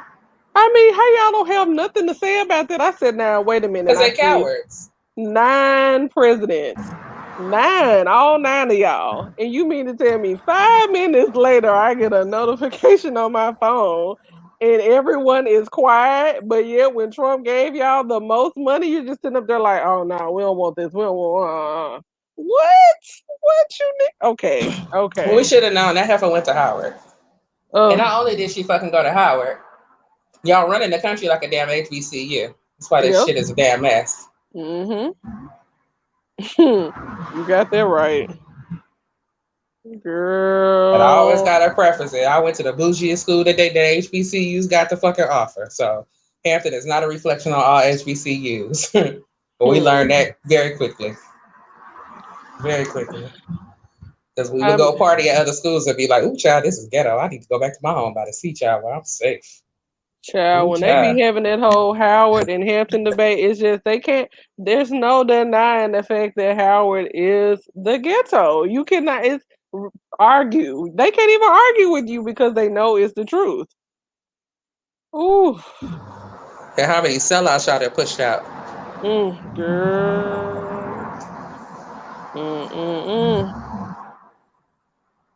And this is who y'all found there? Like, y'all couldn't even give us an actual black woman? Okay. President. Where's my homegirl? My homegirl ain't on here right now, but she went to both, so I would like to see her take on that. Oh, really? She left us and went to Howard for a minute, and then came back to Hampton to finish. Oh, well, she came back. Girl. I know, right? Shit. That speaks volumes. Tell you right there. Hey, y'all, I'm back. Okay, girl, we out here. Shit, I'm back. Shoot, even TSU, Tennessee State University, is ghetto and as wild as they are. I mean, they still have way more class than Howard University. Yes, Virginia State got more. People talk about Virginia State. Virginia State got way more class than Howard. Oh my God, way. They be partying. Oh my God. And their doors was nice and shit too. I was like, damn, you State, I would have got that. Let me tell you something. I would have got it. We went to Virginia State, had so much fun. One night, we had what about my roommate's cousin stayed there? She was going somewhere else, so we had her dorm keys. We got to Virginia State and had so much fun that we was like, we need to go back home. We got halfway home and said, girl, why did we just stay in the dorm, girl? I don't know. That shit was too much fun. I had to get the fuck up out of it.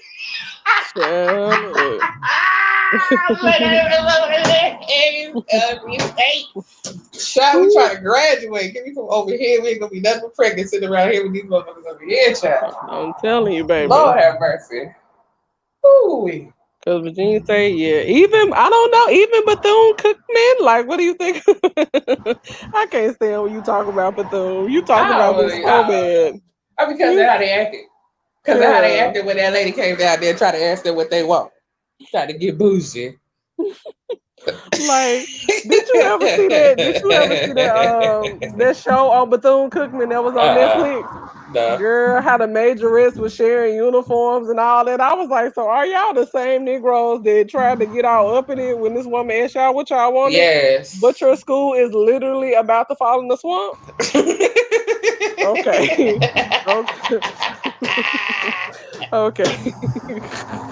Okay, Bethune. Okay, I see y'all. And it'd be a lot of embezzlement and shit going on too. You know what I'm saying? Like, everything ain't just because of racism. Sometimes people get money and they misappropriate the funds. But look who's in charge of the funds at these black colleges. So it's just like, what y'all want? Yeah, so you can't have it. But where is the racism in that? Like, you the bootleg has dragged the black community down with every fucking body else.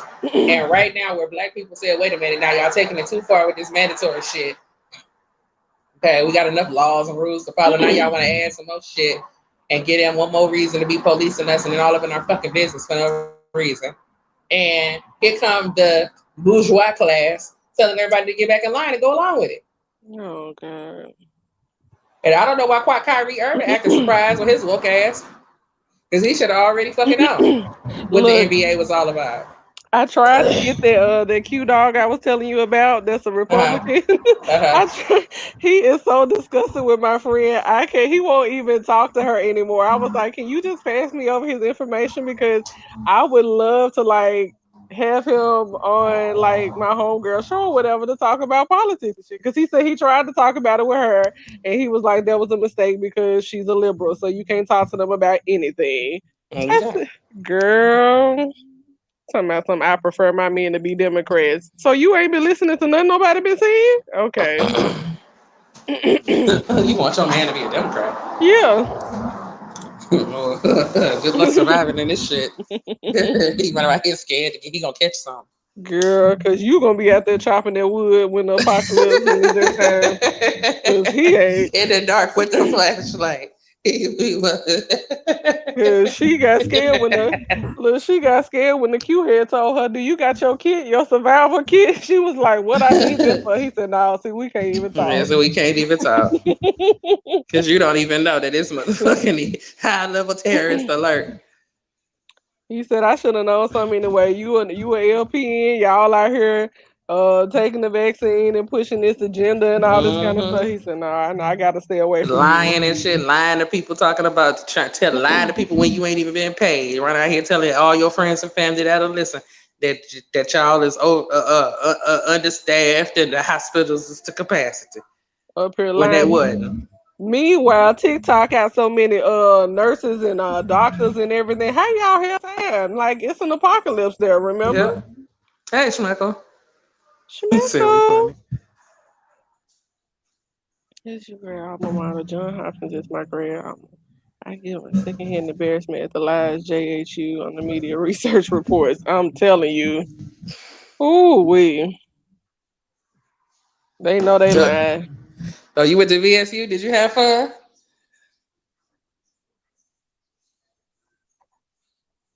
I went to it was like a cookout or something. They had the pit bulls out. I'm like, where did you get a pit bull in college? See there? Where? Not one pit bull, several. Where did y'all get the pit bulls? Where? It's like at Norfolk State, these niggas had pit bull puppies in their dorm room. You can't even make Your this school kind ghetto of is a motherfucker. How you got a dog in your dorm and then go tell the dog shh? The dog don't you go fucking shush. Telling the dog to be quiet, Lord. We were wild at VSU. Not a week goes by. I don't think about university experiences. I bet. I 02 to 06. Yeah, that's what you was probably at that damn cookout. I was live. I said, "Oh hell no!" And then my roommate, she was such a hoe. Oh my god, she's such a hoe. She got to kissing on some dude in the club. So when they had like a party on campus, so we get outside, and she all up under him. They still kissing. Mind you, it's dark in the club, so the lights come on, and this nigga must have had on some windbreakers with some Timbs and a little. He had this little tiny Adidas sweatsuit. Oh, we just started hollering, laughing. The lights came on. Girl, look. He had gold fronts. Oh, God. Oh, his fitted didn't fit. The lights came on. We got the laughing. Girl, look what is you doing? What is this? Who is this you kissing? What is this you kissing? What is this? And she was like, yeah, stop kissing on everybody. Oh, Jesus. Ooh, that girl was wild. Her drunk ass could drive too. She'd be drunk as shit. I didn't even drink alcohol. I look back like, why was we letting her drive everywhere? She was an alcoholic. That girl could drive her ass off drunk, I tell you. Oh, she would drink a whole bottle of Grey Goose and then she would chase that shit with Hennessy. Oh, geez. Yeah, it was like a party trick. The niggas would be like, yeah, damn.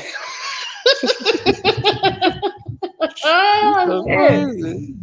Ooh. What do the kids? Like, I be wondering now, like at the HBCUs, like what do the kids be having to look forward to? Like what kind of fun? Like, oh, I don't even know. They want them to stay in their dorm room and some other shit and go outside, don't talk to each other. I would even like them go home and get a job with this. and then the black kids all at Auburn and all at these other schools, none HBCU colleges up here talking about some we want separation. Well, no, you don't. What? Say your black They had some fun parties too. James Madison, Longwood, which I think was the only coach. Yeah, we had some cool parties. Who is this in the chat that want to get blocked? That's what I'm saying. The kids have way better looking dorms, but they busy on their phones and computers, not living the experience and not experiencing life. Because they told us to sign up to Facebook, and we was like, for what? And it was like, you could talk to your classmates and your teachers, and we was like, Well, why would we want to do something like that? So y'all can communicate outside of class. Why would we want to do something like that? We was like, why? What's up, Crypto? I don't mean no harm, but y'all talking y'all ass off. Ryan. Oh my God, he just he always getting on here trolling. We He's were so just talking mad. about you. You the one on Look, here. You the one said, what's her name? Lizzo look like Grimace. thank you. He's so mad at himself. He said, "Where was I when Jay was up there trying to tell y'all about a hot girl summer?" He said, "I wish I would have had called in." Girl, he went back today and listened to that live. He said, "What was going on here? Was we How he up?" tripping? He Was we said, tripping? "Look, no." He said, "How he up here telling y'all what a hot girl summer is?" I was just like, "What? Like, that's inappropriate, sir." I said, "I know." She asked him a simple question. But okay, so I know it was a lot that was going on that night. And it was something that I wanted to touch on, but it was just too much going on. So when Jay had brought up, he said, "You know what a hot girl What's summer up, King is?" Edward? I'm listening. He was like, "You know what a hot girl summer is?" And he was just like, "A hot girl summer is 700 and some women, da da da da da." I said, "Well, for that night when he said that, I was just like, how are you gonna compare a white guy running around and supposedly infecting over 700 women with AIDS and calling it a hot girl summer, And it's unknowingly still, infecting them?" I mean, I guess the point was, that black women are out here just so sexually wild and this, that, and the third. But once again, it's a class issue. So you Exactly. talking about girls who grew up from broken homes out the ghetto, looking for a baller to help them pay their rent. They're going to do desperate things and they're going to entertain any old body. And they And stupid enough to think because it was a white guy, he probably wasn't dirty. all right. So you not. And That's not the I don't same. even believe in none of that anyway. Like all that, HIV and all of that. It's enough funny business going on with that anyway. They using the exact same test for that as they using for the damn COV that ain't nobody got. So Right. it's already propaganda. You know what I mean? On top of propaganda going on anyway. But I mean, it's definitely a class thing. And lower class people, women of whatever race, are going to make desperate decisions. And then so black women who say, I'm going to go get me an education. I'm not going to date the rapper or the baller in my neighborhood, the dope dealer. I'm going to go get my education. I'm going to go get me a job. I'm going to take care of myself. And then they're being approached by mama's boys who don't have nothing to contribute, and they paying their ass dust and telling them to go off, go fuck themselves. Thank you. And them the And ones you up their here taking up response for. is, we don't care about your education, which is disrespectful to tell anybody, I don't care about your accomplishment. Don't nobody care that you went to the Olympics. Don't nobody care about that. Don't nobody care that you're an EGOT. Don't nobody care. Don't nobody care that you won a Nobel Peace Prize. Don't nobody care. Somebody cares. You don't care. So just say that, you know what I'm saying? But this whole attitude that men don't care and black women don't care, well, that could be the reason why you keep dealing with the type of tramps you're dealing with. Your criticism is that black women are tramps and bitches and hoes. Yet you don't care about black women who are educated, and you let that be known. So the only women that are going to be tolerating y'all shit with that mentality are women who also don't care about education. Here's the difference. They're not men. A man can decide he don't care about education and go off and fucking do construction, lighting. You can be an electrician. You can go fucking be a welder. You know what I'm saying? You could go fit glass, do something. But those options are not as plentiful for women who are uneducated. You're gonna be a secretary and shift around some papers, which you're probably gonna end up doing with a degree any goddamn way. Or you can go be a stripper and a prostitute. Unless you Karen Civil.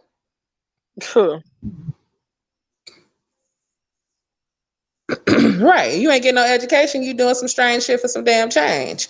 And so it's like to discredit educated women, and then the way y'all treat educated women. What about a young girl trying to make up her mind, trying to decide, do I want to be a stripper or do I want to go to college? Is it worth it? And y'all sitting there telling them, professional so-called black men who are from some kind of way still uneducated, gonna sit their ass on their platform on YouTube and tell young women that people don't care about their fucking education and all that matters is that looks, and then tell the uneducated girls who are physically attractive that they ain't nothing but a bunch of whores. Can't win. Thank you. From nobody, nowhere. Crypto said dancer. Yeah, okay. Yeah, okay. Exotic entertainer. Shit. That's why I like the porn stars. They're the only ones don't be trying to politically correct nobody. No, yeah, I'm a slut, a whore, a tramp. I'll be all of that. It's no beating the butt. Look, the nastier they are, the more money that they get. So I mean, look, they are nothing about that. Look, a porn star is not finna dim her life for nobody. Okay. Yeah, slaving away in retail, slaving away for a restaurant. You know what I'm saying? It's certain shit, but it's like, it's not the fucking same. Gaslight us to say that black men care. No, you don't care. Y'all sit online all day telling us over and over how you do not care. Like in the middle of a damn pandemic. Thank you. Worried about the wrong things. And why aren't y'all investing? Okay, so the system of racism. It has put so many of y'all in jail unjustly. Why aren't you using your platform to bring awareness to that? How many black men in jail are you writing letters to or encouraging? Do y'all volunteer your time, money, energy, and resources to black men who have succumbed? You know what I'm saying? To the pitfalls of racism? Are you helping black men with their family court cases and helping them to get high-powered attorneys? You gonna solve the problem just by going off on the women?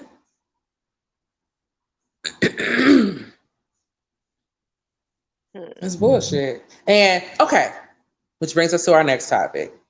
Did you guys watch Andrew Caldwell's video that he made talking about Kevin Samuels? Andrew Caldwell, I am delivered. I'm not gay. I don't like men's no more. I don't want to suck no more dick. You don't remember that? Yeah. Okay, so Andrew Caldwell, guys, is he's a black man who decided he was no longer going to be gay. He went to church. It got caught on camera and ended up going viral. And he was, he basically was getting saved again. And in his testimony, he said, I am delivered. I don't like men's no more. Now, he did a video last week talking about Kevin Samuels. And he said that because he was in that life, he see it when it's on other people. And he think that Kevin Samuels is in the closet. And he says that he's like, when I was in the closet, not in the closet, but when he was in that lifestyle, he was saying, I hated women. I hated women because I wanted to be y'all. I hated y'all hair. Why is her hair better than mine? I hated y'all clothes, the way y'all talk, the way y'all, everything about women. Although I wanted to emulate you, I hated you because I was jealous and I wanted to be you. And I just feel like I can see that spirit on other people. And I feel like that's what's wrong with Kevin Samuels. And because it's from Andrew Caldwell, it's automatically being dismissed. Like, yeah. And the same people who are the main ones who want to police everybody's conversation and talk all this tolerance and acceptance and political correctness, those are the first ones to dismiss somebody from the LGBT community when what they're saying isn't fitting the narrative. Yeah. It's like hating black women and supporting the LGBT some kind of way. There's intersecting somewhere. And it's like, no. We want you to wave the rainbow flag and support all of these agendas, not have your own mind. And you can't be out here gay and conservative or even a real Christian or even defending what's appropriate versus what's inappropriate. You know what I'm saying? Like, same thing with Caitlyn Jenner. I think Caitlyn Jenner looks ridiculous. I do. You know what I'm saying? But with that being said, based on California's demographic makeup, he checks a whole bunch of boxes. What's the fucking problem? But he was not entertained. I mean, the fact that people would get behind Larry Elder over Caitlyn Jenner is interesting to me. Now, granted, Republicans are not necessarily supposed to be the biggest supporters of LGBT, et cetera, but just in terms of strategy, and I mean, I feel like that is a compromise. You know, I mean, but I don't know. There wasn't nobody saying it for him or whatever. Now they saying that he up here cloud chasing. I was like, that's so interesting. I mean, they keep calling him to come forth and come to the altar, Kevin Samuels, and he just will not to. I said, this is not even normal for a so-called straight heterosexual male to be summoned by the LGBTQ community as much as he has. Like, as much as he has. This is not even normal. Like, dude, like, and the fact that the mammies of the community and the black men are working overtime trying to cover it up. Like, why? It is what it is.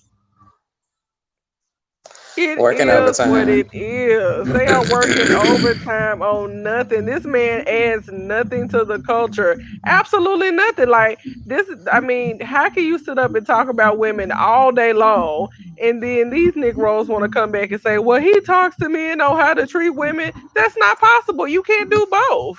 He don't even know how to treat a woman. He's abusive. And his conversation is abusive, and his audience is abusive. Because let me tell you something. That woman in Georgia, if that is a true story, that he ran up on that woman, he said, well, let me tell you how aggressive black women are. And he said he ran behind a black woman and startled her to death, and she didn't know that he was right there. And said that she instantly had like got into fight mode. And he said, well, see, that is what I'm talking about right there. No, what should have happened is that we should have been hearing something on the news. She ain't have her pistol in there. And she didn't have her gun that night. Because that don't even make any sense. The physical altercations I have been in with men, it wasn't my boyfriend.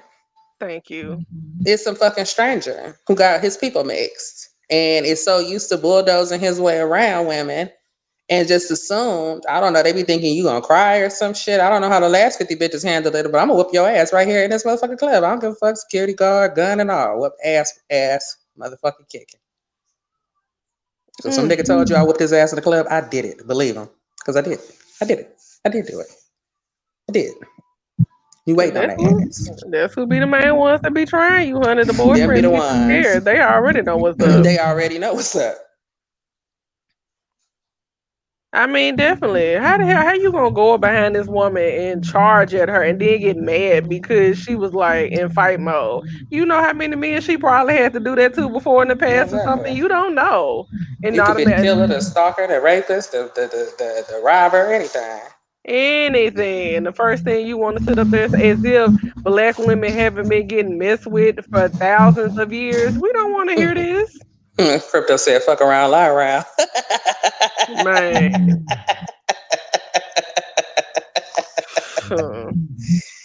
Oh, Super Patriot said he should have definitely got blasted if he charged at her. Yeah, that don't even make any sense. Black men demand complete submission and respect from all black women. And that's the thing too. It's the all part. And that was my whole point on that previous conversation was that like, I don't need all black men to do nothing. Like the idea that all people of any group are gonna get their shit together and do anything is ludicrous. And we just be sitting around here, child, you gonna hold your breath waiting on, you know what I'm saying? You single, you don't want to be single no more. You looking for the right one. You waiting on all of men to get their shit together, so you ain't gonna be single no more. You gonna be sitting around single. Right. And the same thing goes for the men. You waiting on all women to stop using their bodies to get ahead and sleeping around, you gonna be a single ass motherfucker. Period, point blank. And that be the problem is that all of these blanketed statements being made over and over again. And I'm like, y'all, this is not even reality. And it's childish. Very much so. And and they like to claim that women are emotional and not logical, but that's illogical to say all women are doing fucking anything. Thank you. That's not logic. Oh, we're sick of being generalized. Okay, Oh this is well. y'all a game. This is y'all game. Shit. This is what Oh y'all do well. all day and every day. So So how what? you gonna hate your own game? It's bad enough you not following your own rules that you created. Shit. Credibility is going to come from someone who walks in what they talk, gets advice, help from an unstable therapist, an obese doctor, a single relationship expert. Well, who gets advice? These people. These fam These people on people. YouTube. And that's a These are bigger the experts. issue if they are on the down low and have issues about their sexuality or whatever, confusion or whatever they're dealing with, and they choose to deflect by picking on women. And the heterosexual men are like, well, what are we supposed to do about it? Because if we do something, it's a hate crime, it's a fight, the shit got to get violent. And it's like, well, what the women supposed to do about it? Because at the end of the day, these are still a bunch of dudes. We supposed to fight them? I mean, I'm with it. But everybody ain't on that type of time. Everybody can't hold their own. I whip their ass, so I don't give a damn. Fuck all that. Y'all aggressive. You motherfucking right. Run up on me with that bullshit, you liable to catch one. Okay. Because it's the fact that they go out of their way Out their way. not to offend the LGBTQ community, Out their way. but we get it all day, every day. But they're very careful. Thank you for saying that. Because these very same people have a problem with Lil Nas X.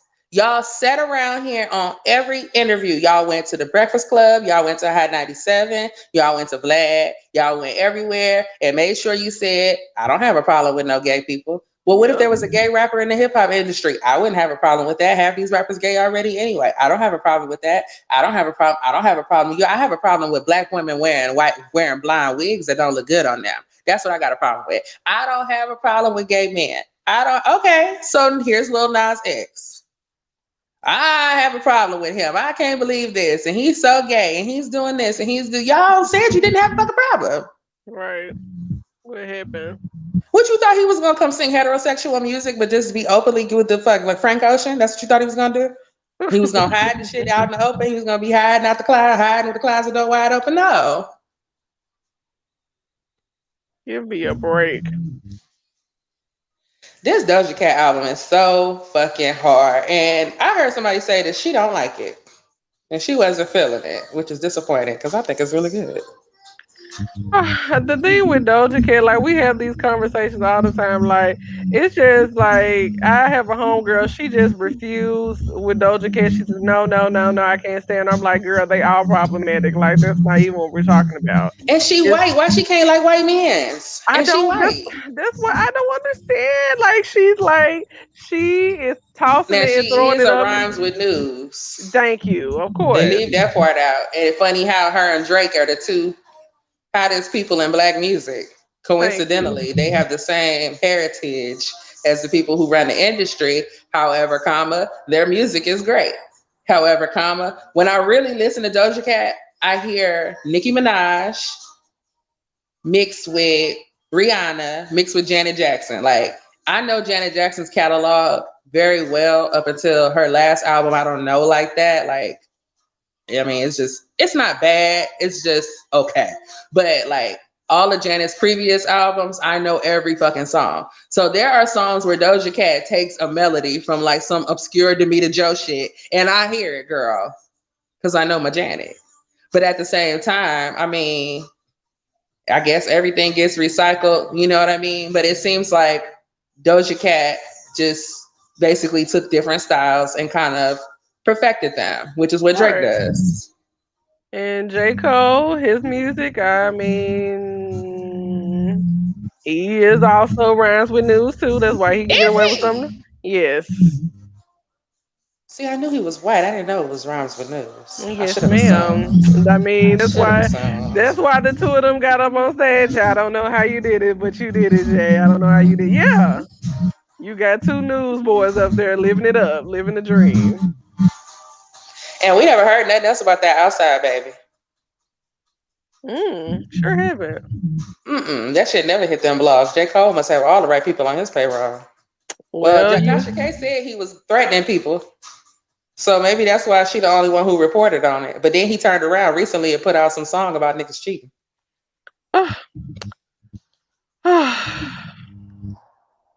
These just girl. I'm telling you, About they can cheating make and how it hurts his partner and all this other shit.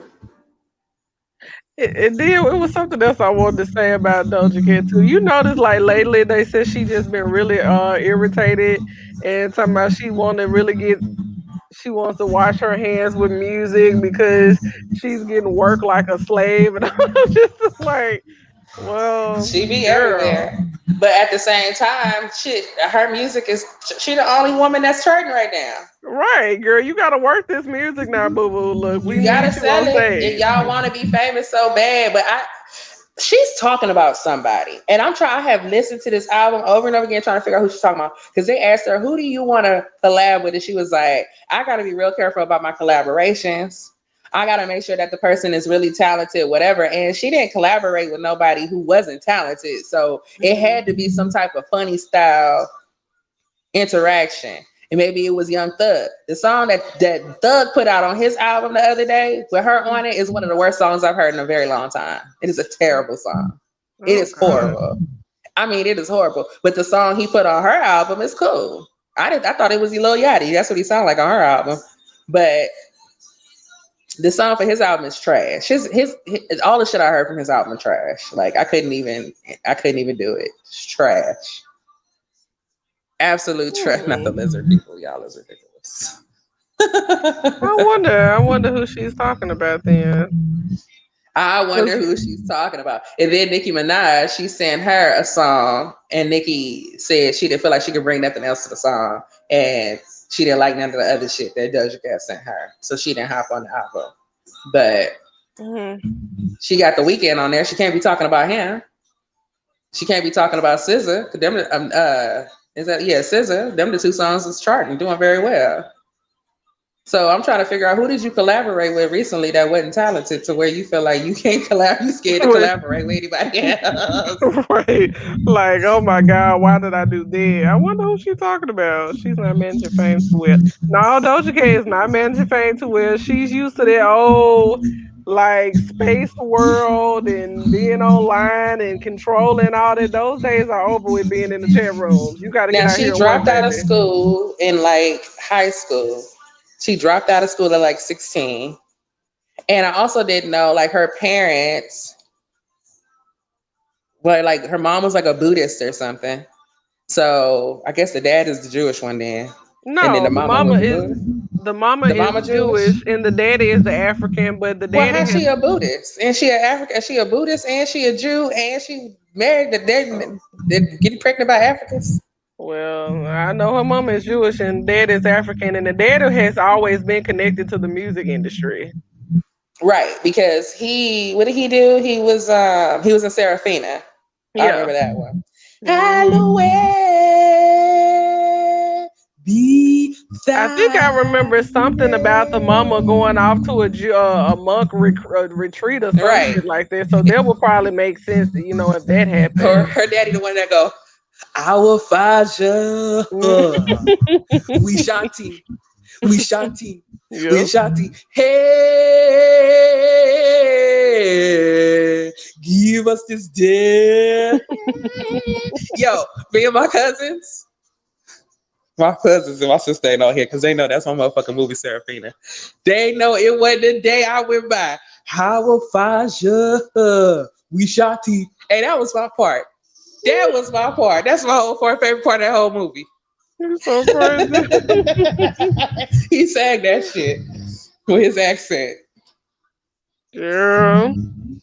I performed Serafina at church. That's how much I like that. So I got all my cousins together. Come on, I'm be whooping. Come on, I'm whooping.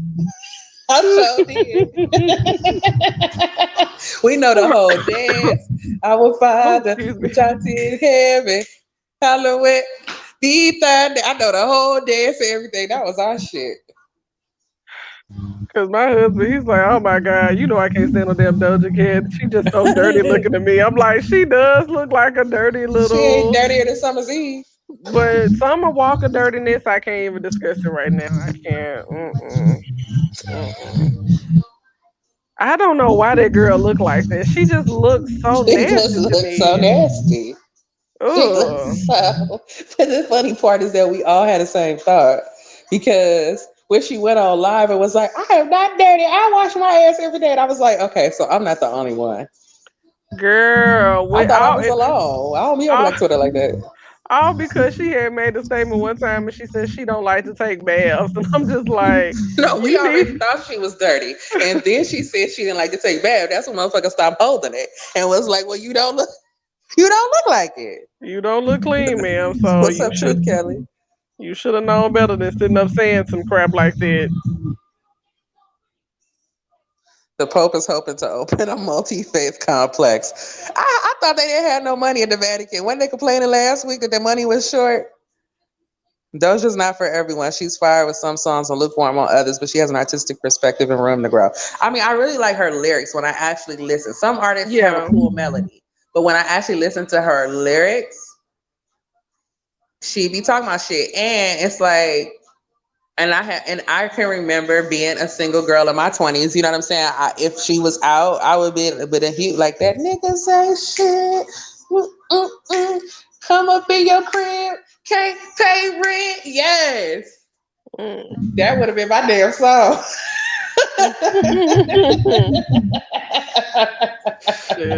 Look at what you did. Listen to your friends when they say that niggas ain't shit. Cause what she be saying be some real ass shit. Maybe And I mean, besides shit. the people that really don't like her are the selective ones. Anyway, has she done some problematic stuff? Yeah, but I'm like, they all problematic, and has she done some like really? It wasn't in public though. They really went and dug through looking for Yeah, that they shit. dug it. And then I'm like, you have to remember, like, this is a girl who grew up as a white girl. She's biracial, so she's entertaining her own people. If you ask me, because I was like, I really personally Because wasn't her into audience is that. white. Very much so. Her audience is very white. Very, very much so. So I'm just like, and she has a white boyfriend, so she know what she like. And that the dudes are just mad because she don't want to have nothing to do with them because she already know what's up. Don't nobody care about you being a wealthy pop star. That don't mean shit. Just want to have a hot girl summer and get STDs. She said, "Oh, come on." Did y'all talk about TikTok giving teenage girls Tourette's? They get in tics and mimic videos that they watching. Is that real? Because a guilty pleasure of mine. I can't say pleasure, but I did feel guilty because some kind of way I found myself on Tourette's talk, which I didn't know was real. Cause this girl, I thought she was faking, so I went on her videos, and it was then I looked at then I'm like, wait a minute, there's more. There's a whole bunch of people with Tourette's, and I haven't seen a Black person or an Asian person or a Hispanic person yet. So far, I have only seen white girls, and they have really, these tics are very strange.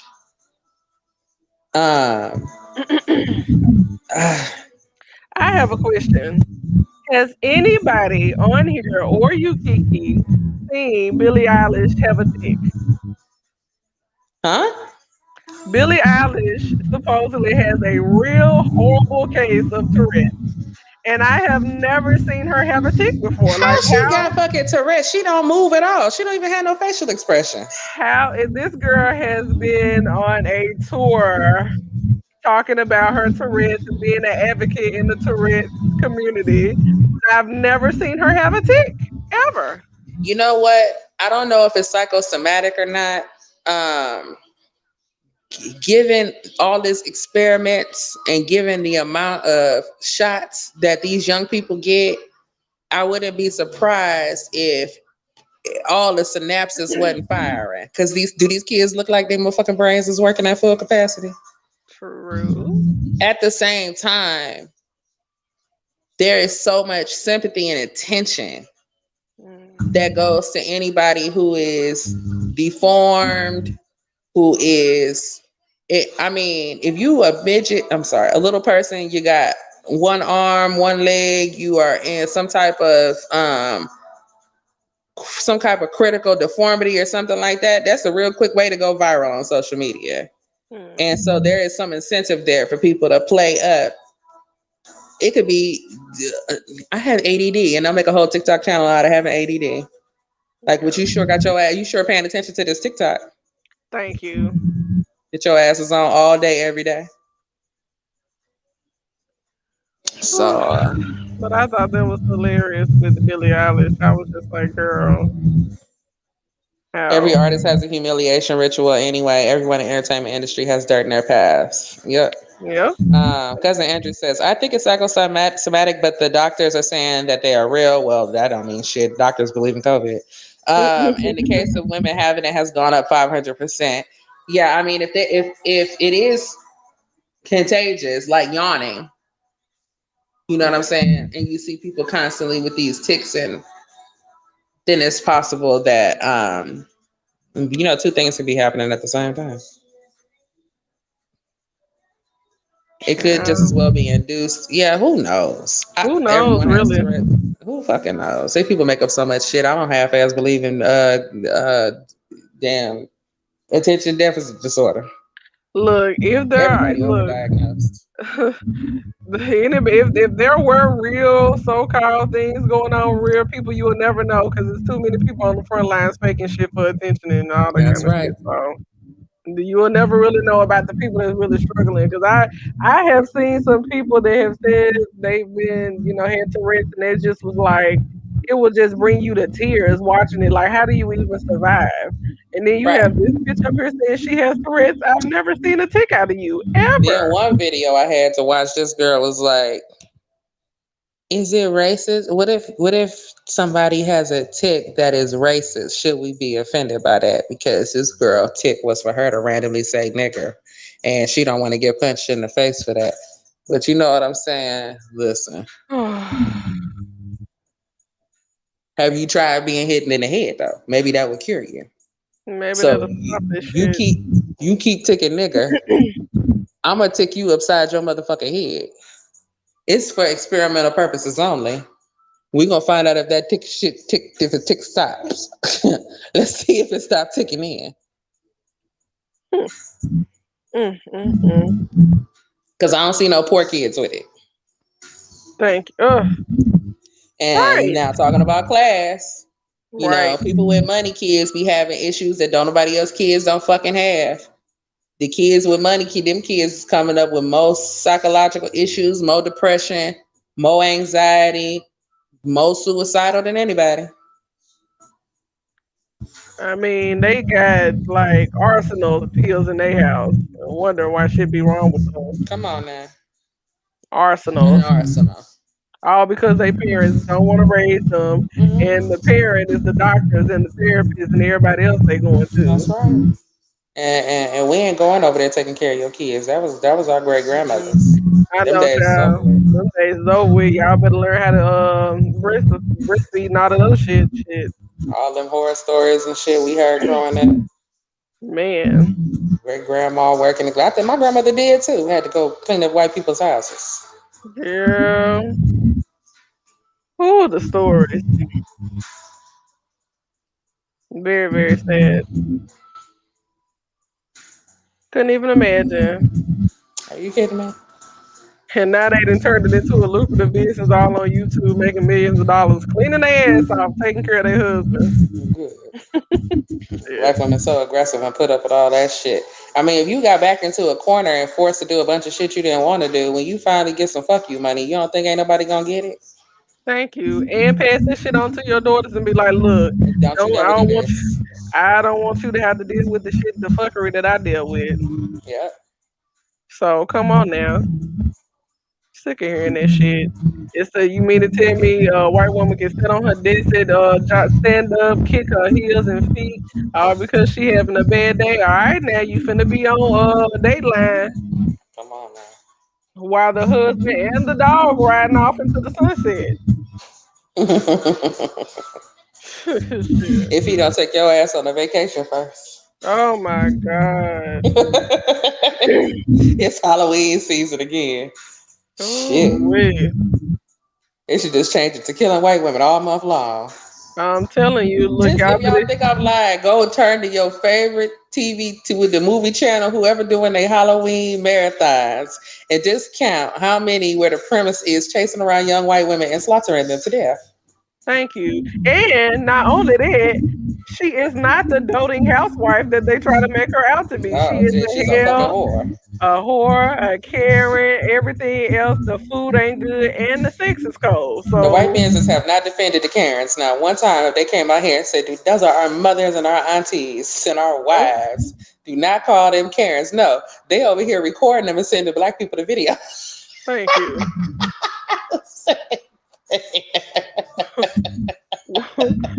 I remember one day I just set up and I must have watched I don't know how many Karen videos because I'm just really like really looking at this trying to figure out like how is it that you get the nerve to just go up to somebody like this one girl was jogging and this white lady throws a bottle at her foot. I'm like, They do it. I was in my convertible, went to Long Beach. I was going to go sue somebody, so I had to go out there to the commissioner's office. At any rate, and made a wrong turn. And this white woman was walking her dog, and she just yelling at me, "Why are you over here? You don't belong here." At 2 o'clock in the afternoon. oh no. At 2 o'clock in the afternoon. I wasn't in no damn beat up jalopy. Not that it should matter because it's a public fucking street in the middle of the afternoon. Then I had this one white, I'm telling you, I knew this girl from 9th grade, 10th grade, 11th grade, 12th grade, grown, college, all that. I go over her house. We cooking shit. I did fry some chicken, taught her how to fry some damn chicken. Because I'm frying the chicken, so you may as well fucking learn how to cook something. So at any rate, we having a good day. We go out to a bar after that, North Hollywood. She get a couple beers in her, and she dancing and spinning around. Next thing you know, she just starts saying, "Nigger, nigger, nigger, nigger, nigger, nigger, nigger, nigger, nigger, nigger, nigger, nigger, nigger, nigger." Now, mind you, there was one black dude in this dive bar, okay, and me and him started talking and playing pool. Okay, he wasn't even hitting on me. Just I'm black, you black, let's play pool and drink beers. You know what I'm saying? We are both clearly doing the same thing. Okay, having a nice white time tonight. Here she go, nigger, nigger, nigger. Now I heard her, but you ever not feel like it? I said, I'm gonna ignore this bitch and she gonna stop. I've been drinking too. I ain't in a fucking mood. He like, hey, what's up with your friend? I don't know why I didn't think he could hear it too. Everybody ignore this bitch and say happening. He like, what's up with your friend? Shaking my head. White people. I know. We be trying, don't we? We do. We had a good day today. We cooked chicken.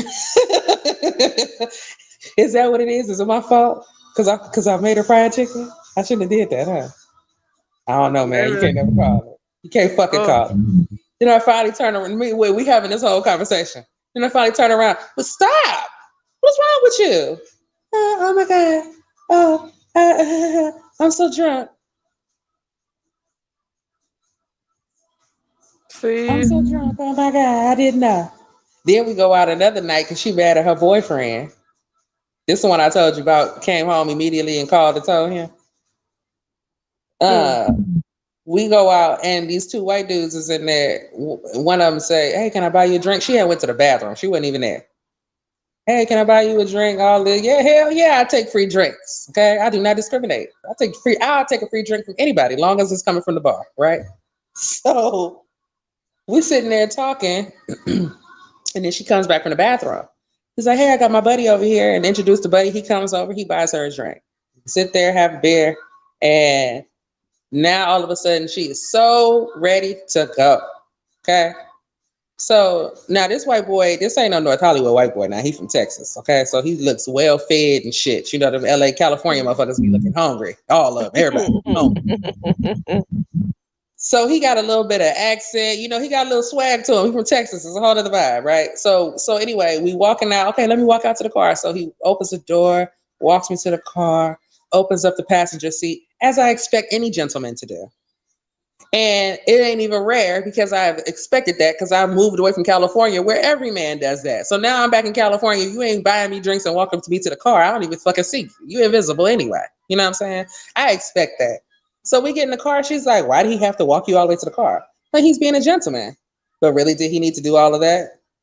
I said, well, the young man is from Texas. They all do that in Texas. This called manners. These motherfuckers in California, like that fool you dating out with, fucking skinheads you dating, he ain't gonna open no doors. But white boys in Texas open doors and they have manners. Well, I just don't understand why he wanted to talk to you and not me. You wasn't even out there. You was at the bathroom. Maybe he just didn't see you. Well, I'm just saying, I just don't understand. What do you care? You have a whole entire boyfriend. I'm blowing your phone up right now. I'm the one that's single. Right. But I just don't understand that he did too much. And she was literally mad about that shit. Because the better looking white boy out of them two was talking to me and was a gentleman and opened my motherfucking car door. The other dude was nice to her. He was a gentleman too, but why am I? It doesn't matter. And I didn't date white boys in high school. I didn't date nobody in high school that I went to school with. But at the same time, when I think about it, if a boy expressed any type of interest, the white women, they made sure that shit. They made sure they let him know his life was gonna be hell. Like she was my best friend. I confided in her that this one dude was talking to me, and it was like on the hush because he had a girlfriend, and I liked the girlfriend. Went to middle school together. You know what I'm saying? So he was flirting with shit, and I was like, "Girl, this boy keep flirting with me. He be singing to me after class and shit. He got a whole girlfriend. Talking about, can he get my number for some homework? You know what I'm saying?" And she went up to him with a group of white women. Oh, I heard that you singing to Kiki and asked for her number and told him what the song was he was singing to me and started mocking him and everything. Why he can't get no chocolate if he want the boy guys want some chocolate? Why y'all is motherfucking salt in this game? They can't take that, honey. Could not take it. You will not feel it. Now, if it's a black dude, he can't talk to you neither.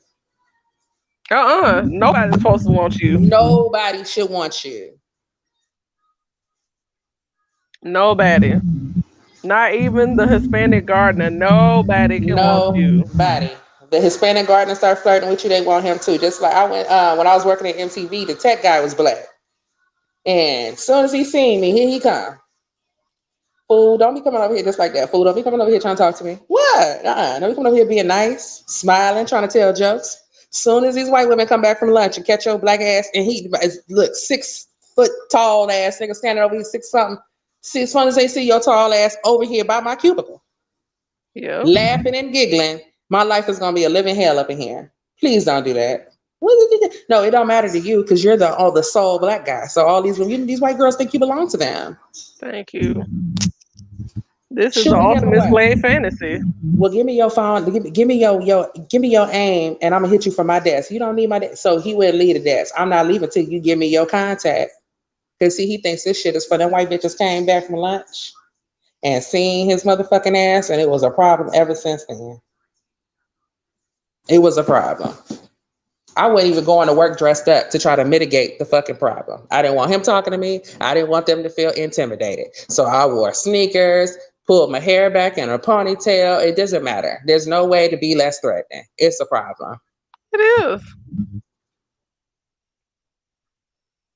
Ooh, they acted a fool. MTV is probably the most racist place I ever fucking worked. I remember walking into the boardroom one time. These white girls started going, are you sure you're in the right place? How would I know you was having a meeting here at 2:00, bitch, if I wasn't supposed to be here? Thank you. And there's 1,000 motherfuckers in here and all kind of shit going on. How would I even know it was a meeting in here?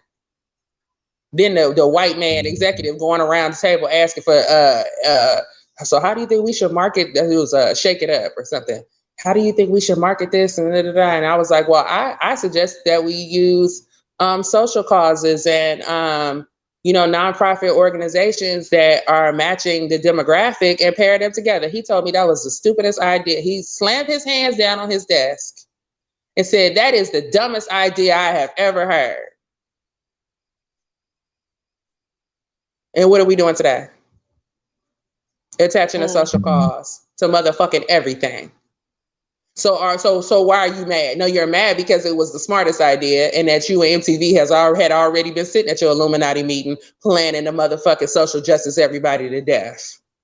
Yeah. First of all. And then you just merely mad that I'm even sitting in here with more education than all these white women sitting in here. And it's already a fucking problem. You know what I'm saying? But you go ask Candace Owens, who ain't never had no job, about racism. And this is why you sitting in the motherfucking communist shithole that you in right goddamn now. And this is why you are where you are. Letting this hoe who ain't never had a job tell you it ain't no fucking racism when had your ass listen to what I was trying to fucking tell you. You'd have had the ammunition to beat them at their own game, but you don't want to beat them at their own game. You want to beat them and still be keeping the power structure the way it is, and it's not going to happen that way. That's just not going to happen. Cause a crazy thing that happened to me one day. I was driving. This white woman comes out of nowhere off of a side street and cuts me off. So at the time, my road rage was really bad and out of control. And like she started saying something, and we started driving off again. And she's playing this game, pulling in front of me. So she veer off again, and we pull over. And I said, "Look here, bitch. I am a Trump supporter, and if you keep fucking around, we're gonna round all of y'all up on the first plane back to Europe." Girl, the look on her face. She got in that damn little Suzuki and drove her ass off. I said, "I know that's right, cause you were not what you thought you thought I was gonna say I drove I'm a Hillary Clinton or something like that, saying no." I got out that goddamn car and I said, "No, I'm a Republican, I'm a Trump supporter, and you're about to go back to Europe. How about that?" Shit, because they left y'all ass behind for a reason. Like that damn African tried to fucking get in my face over some fucking DACA in my own house. And DACA is the reason I'm able to work. And DACA is the reason I'm able to have an education. I don't give a fuck about none of that. I don't care about your ability to work or your goddamn education. I don't care about that you've been able to work in kitchens all the time. I don't care. DACA was a completely illegal bullshit ass program. It's illegal. So don't tell me about no damn DACA. That's and furthermore, Trump was talking about Mexicans. Furthermore, the immigrant group that people have the most contention with is Mexicans or people from Latin countries or even people from Asian countries. Nobody really wasn't even thinking about you fucking Africans. You included yourself. So if you want to be getting deported with them, then keep on. Because wasn't nobody thinking about y'all. Nobody wasn't fucking thinking about you. I don't mess with them ever since that woman had cussed all of us out and said that we were a bunch of dirty savages. I was like, excuse me? No, I have, girl, when I was working in retail, and we were just over there looking cute, smelling good, minding our business over there in the cosmetics department. And this large group of African women come in. So they're going to waste your time. They're not going to buy anything. They're going to want to makeup that is porcelain. Okay? Not their color. Not their color. It's going to have to be porcelain. And the fragrance is really strong, and they don't wear no panties. So we're over there, I'm with the customer, and we're just working, and this white woman compliments one of the ladies and said that she liked the colors on her, because, they were in their get-up or whatever. And I was like, hell yeah, I said, she looks cute or whatever, let me get that to you, because you finna spend some damn money. So the African lady said, we need you over here, we need you down. And I was like, I know, goddamn, this dirt kicker ain't sitting up here demanding me, an American, of anything. So I was like, well, you're going to have to wait until I get done with her. And then she proceeds to say, you dirty savages, black American dirty savages. So you're being rude. Girl, I'm sorry. What did you do? I said, excuse me? I said, I have a call to make. Let me call immigration services. So what did the white lady say? I sure did. And that white woman was over there. She was like, no, Tabitha, don't say that. Because it was only me and her, and then my other coworker was on the other side. So she was the only one who had heard me. And plus, the white lady was scared. Yeah. You ain't in this, Karen. I got it this time. I'm going to be the one reporting today. She was the one who was trying to be the peacemaker. Could you imagine that? A white woman in here trying to save some Africans from having an argument with me? Girl, it was just ludicrous. And they ended up, telling the manager that I said something smart. But I said, well, these African women call me a dirty savage, so what are you going to do? Right. They need to be banned from the store. Yeah, because they're not going to buy anything in the first place. Your You are employees wasting are our not supposed to time. be subjected to any type of abuse, physical or verbal. Thank you from anybody. Girl, they tried to write me up over that. I said, yo, I'm not signing this bullshit. They eventually got that out of my face because I said, no. As an American, I cannot. And I pulled the right. Oh, I pulled out all the red, white, and blue stops. I said, as an American, my rights were violated. I cannot believe y'all allowed these foreigners to come in here and to talk to me that way. And they did it in front of our white paying customer. Thank you. Shit. Shit. You gonna stop? Y'all gonna stop Trying to today? make her feel uncomfortable while she pulling out her American Express. Talking about some you dirty savages. I said, I know you. I got running water. I know you ain't talking. I'm trying to get it narrowed down because, Africa is a bunch of countries and I just refuse to believe that all Africans have the same mentality. You know what I'm saying? No, the South African look when they're from what is it? The South Africans like they don't have that kind of mentality. I don't know. It's something. It's just the But Nigerians. yeah, it's the Nigerians and it's something with them. The way they throw their how is it that I can't talk about my education and y'all can come up in here and tell me how you got 7 degrees windy? I don't want to hear this stuff out of y'all mouth over and over again. Your daddy named you after a fucking drive-through window. Girl. Oh, that reminds. Okay, 6:25 because we gotta read. What's tonight? Real Housewives of Potomac. It's tonight. It's not the reunion yet, though. I gotta watch it. You keep saying that. You I like be watching it like I watch some episodes. good. I watch some episodes every now and then, like when I'm not too busy with other They stuff. fighting right now. It's a Girl. because they got this new girl on there, Mia. Oh, Mia girl. is biracial. Mia's something else. Smoking the crack pipe. Mia ghettoed in the motherfucker. She a ghetto ass, ratchet ass stripper. Married to this old drunk ass man. And he might be African. That's an interesting dynamic because she letting these hoes have it. And she new to the group and she all up in their business. Asking pertinent questions though. I would Giselle on that shit. Yeah, she just be asking like, well, is he? Is he on the payroll? girl, them questions, them line of questioning, I just be like, girl. That's her messy ass mama sat there and entertained it. Her mama started it. Her mama was sitting there by herself talking about that man. They just went over there enjoying the conversation. And then look, that clip of Candace and her husband, he up here got his arm around her neck telling her to shut the fuck up. Girl, because he said, you talking too much, shut the fuck up. And then they sit up there telling her, so how you let this white man, no. That is her husband. So no. She chose to marry him, so we ain't trying to hear all that. That's her husband, and he was merely doing nothing but protecting her. Because Candace do talk too much.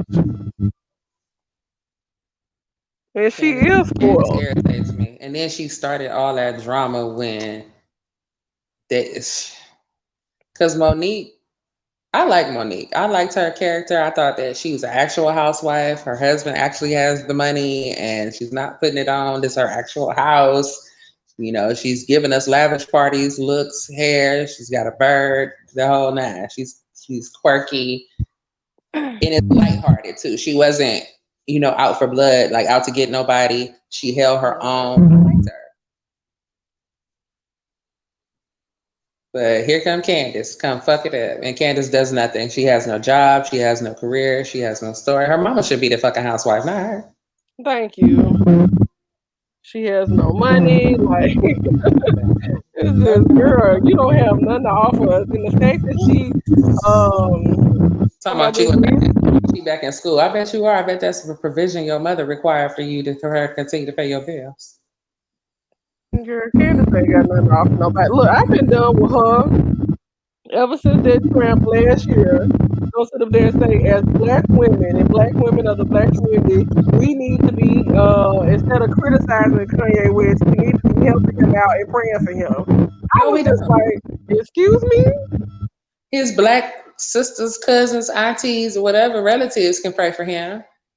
If I they don't. still, We look that's pretty not our good. We business. tried. How are you sitting up here telling us with your white man talking about a black man who went out of his way not to be with a black woman that we need to pray for him? Who was that got on my nerves this morning with that shit? She was going on and on about white people, and this bitch is married to a white man and has white children. Talking about how, oh my God, who was that? What was you watching? I don't even know. It wasn't TV. It was like a viral social media story. And one of these celebrities was going on and on talking about somebody was being racist to her and she got white kids. Figure out who. Well, at this point, when it comes to these black women, it's pretty much a majority of them that be doing it. So it's kind of hard to even pinpoint nowadays. Was it politics or was it? I can't even remember none of it because I remember going, "What bitch? Ain't you married to a white person?" And I kept scrolling. Mm. That's my kid.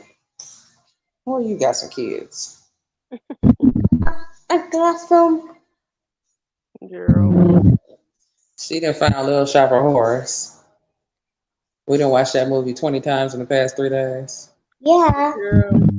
She When gonna I run saw into Tisha that, Campbell. See Tisha Campbell somewhere. I think she's a celebrity child. Ugh. what she did. She said, "What?" I ain't know. I know better than that. Dad, find me. Girl, I can't. Yeah. When are you going live again, ma'am? Because I'm about to get off here and do this schoolwork. Should we be doing Fridays or Saturdays? What works better for y'all? I say Friday night, if Friday. you up to it. All right, so we'll try again Real. Friday night. I was so damn tired this week. Girl, you had a full week. Well, my schedule is predicated on the kid. So sometimes she normal body rhythms, you know what I'm saying? But then sometimes she don't feel like sleeping like that. So we'll be up at night and then I'll be asleep all day. And doing that for a few days, then I'll just be all discombobulated. Well, I feel you. Because I already know you be having your hands full. But then run the household. Because I gotta wash every dish and clean every item clothing every day. And then you never know what they might request to eat and all the other kind of stuff. Oh my goodness. At all hours of the night. Sometimes I just grab a chair and sit in the kitchen. Look, this man, last time I checked, this wasn't a diner, so like It's new. at this point, I go sit right in the kitchen and just wait for them to come in there and order. Cause she coming in here, she want something separate. Then she gonna come in here and want a snack. Then he needs something to drink. yep. Can I get a refill, please? Like, And I get a okay. refill. Then you be trying to do stuff and then you walk in the kitchen. I be like, this why the old black lady used to kick y'all out after a certain time. Don't even come Yeah. in. Look, I done shut down the kitchen and everything here. He come with them big ass feet. Oh, I'm looking for some. No, sir. No, the kitchen is the diner is closed. They'll never need to come in that refrigerator till you get to doing something. You coming in here to keep me company? Man. Cause when I clean up my kitchen, I'm so old school. When I clean up my kitchen and turn on that light above the stove, it's going down. It's closed. The kitchen is closed. I want this kitchen to smell like chemicals all night. Thank you. I want it to smell like lemon when I come in here in the morning time. Cause you finna mess some stuff up. Don't create no dish. Don't do it. What? Well, I know how to enjoy myself today, y'all, and being a little researcher real quick. Shit, we've been on here 4 hours. Good Lord. Mm-hmm. Well, look, my sister, I have enjoyed you. I have enjoyed everybody in the chat. Red. Yeah. Likewise. Well, thank you so much for calling in. Greatly appreciate you keeping me company. Girl, you already know. Love you much, and I will talk to you guys later. Keep it easy. All right. Peace. All right. Bye. Anybody got anything else before I hop up off of here? Feel free to send me donations. There's the PayPal and the Cash App. I need that Umar Johnson donations. What, baby Ryan? What's up? That's my heart. And you laying on my chest. That's why you can hear it. Yeah. Okay. Okay, say bye-bye. Bye-bye. See you guys later. See you guys later. Thank you for listening. Thanks. Send me donations. Donations. Say donations. Donations. There you go. We're gonna have her working. Thank you, baby. They're pink. It's time for them to come off. Yeah. Yeah. Duh. It looks like a heart. It looks like a heart. Aww. Look, there's a heart. You got some hearts right there. Look. Oh. See hearts? Yeah, it's on the chest. And it got weight. It's bumping. The dicks. All right, y'all. Peace. Bye.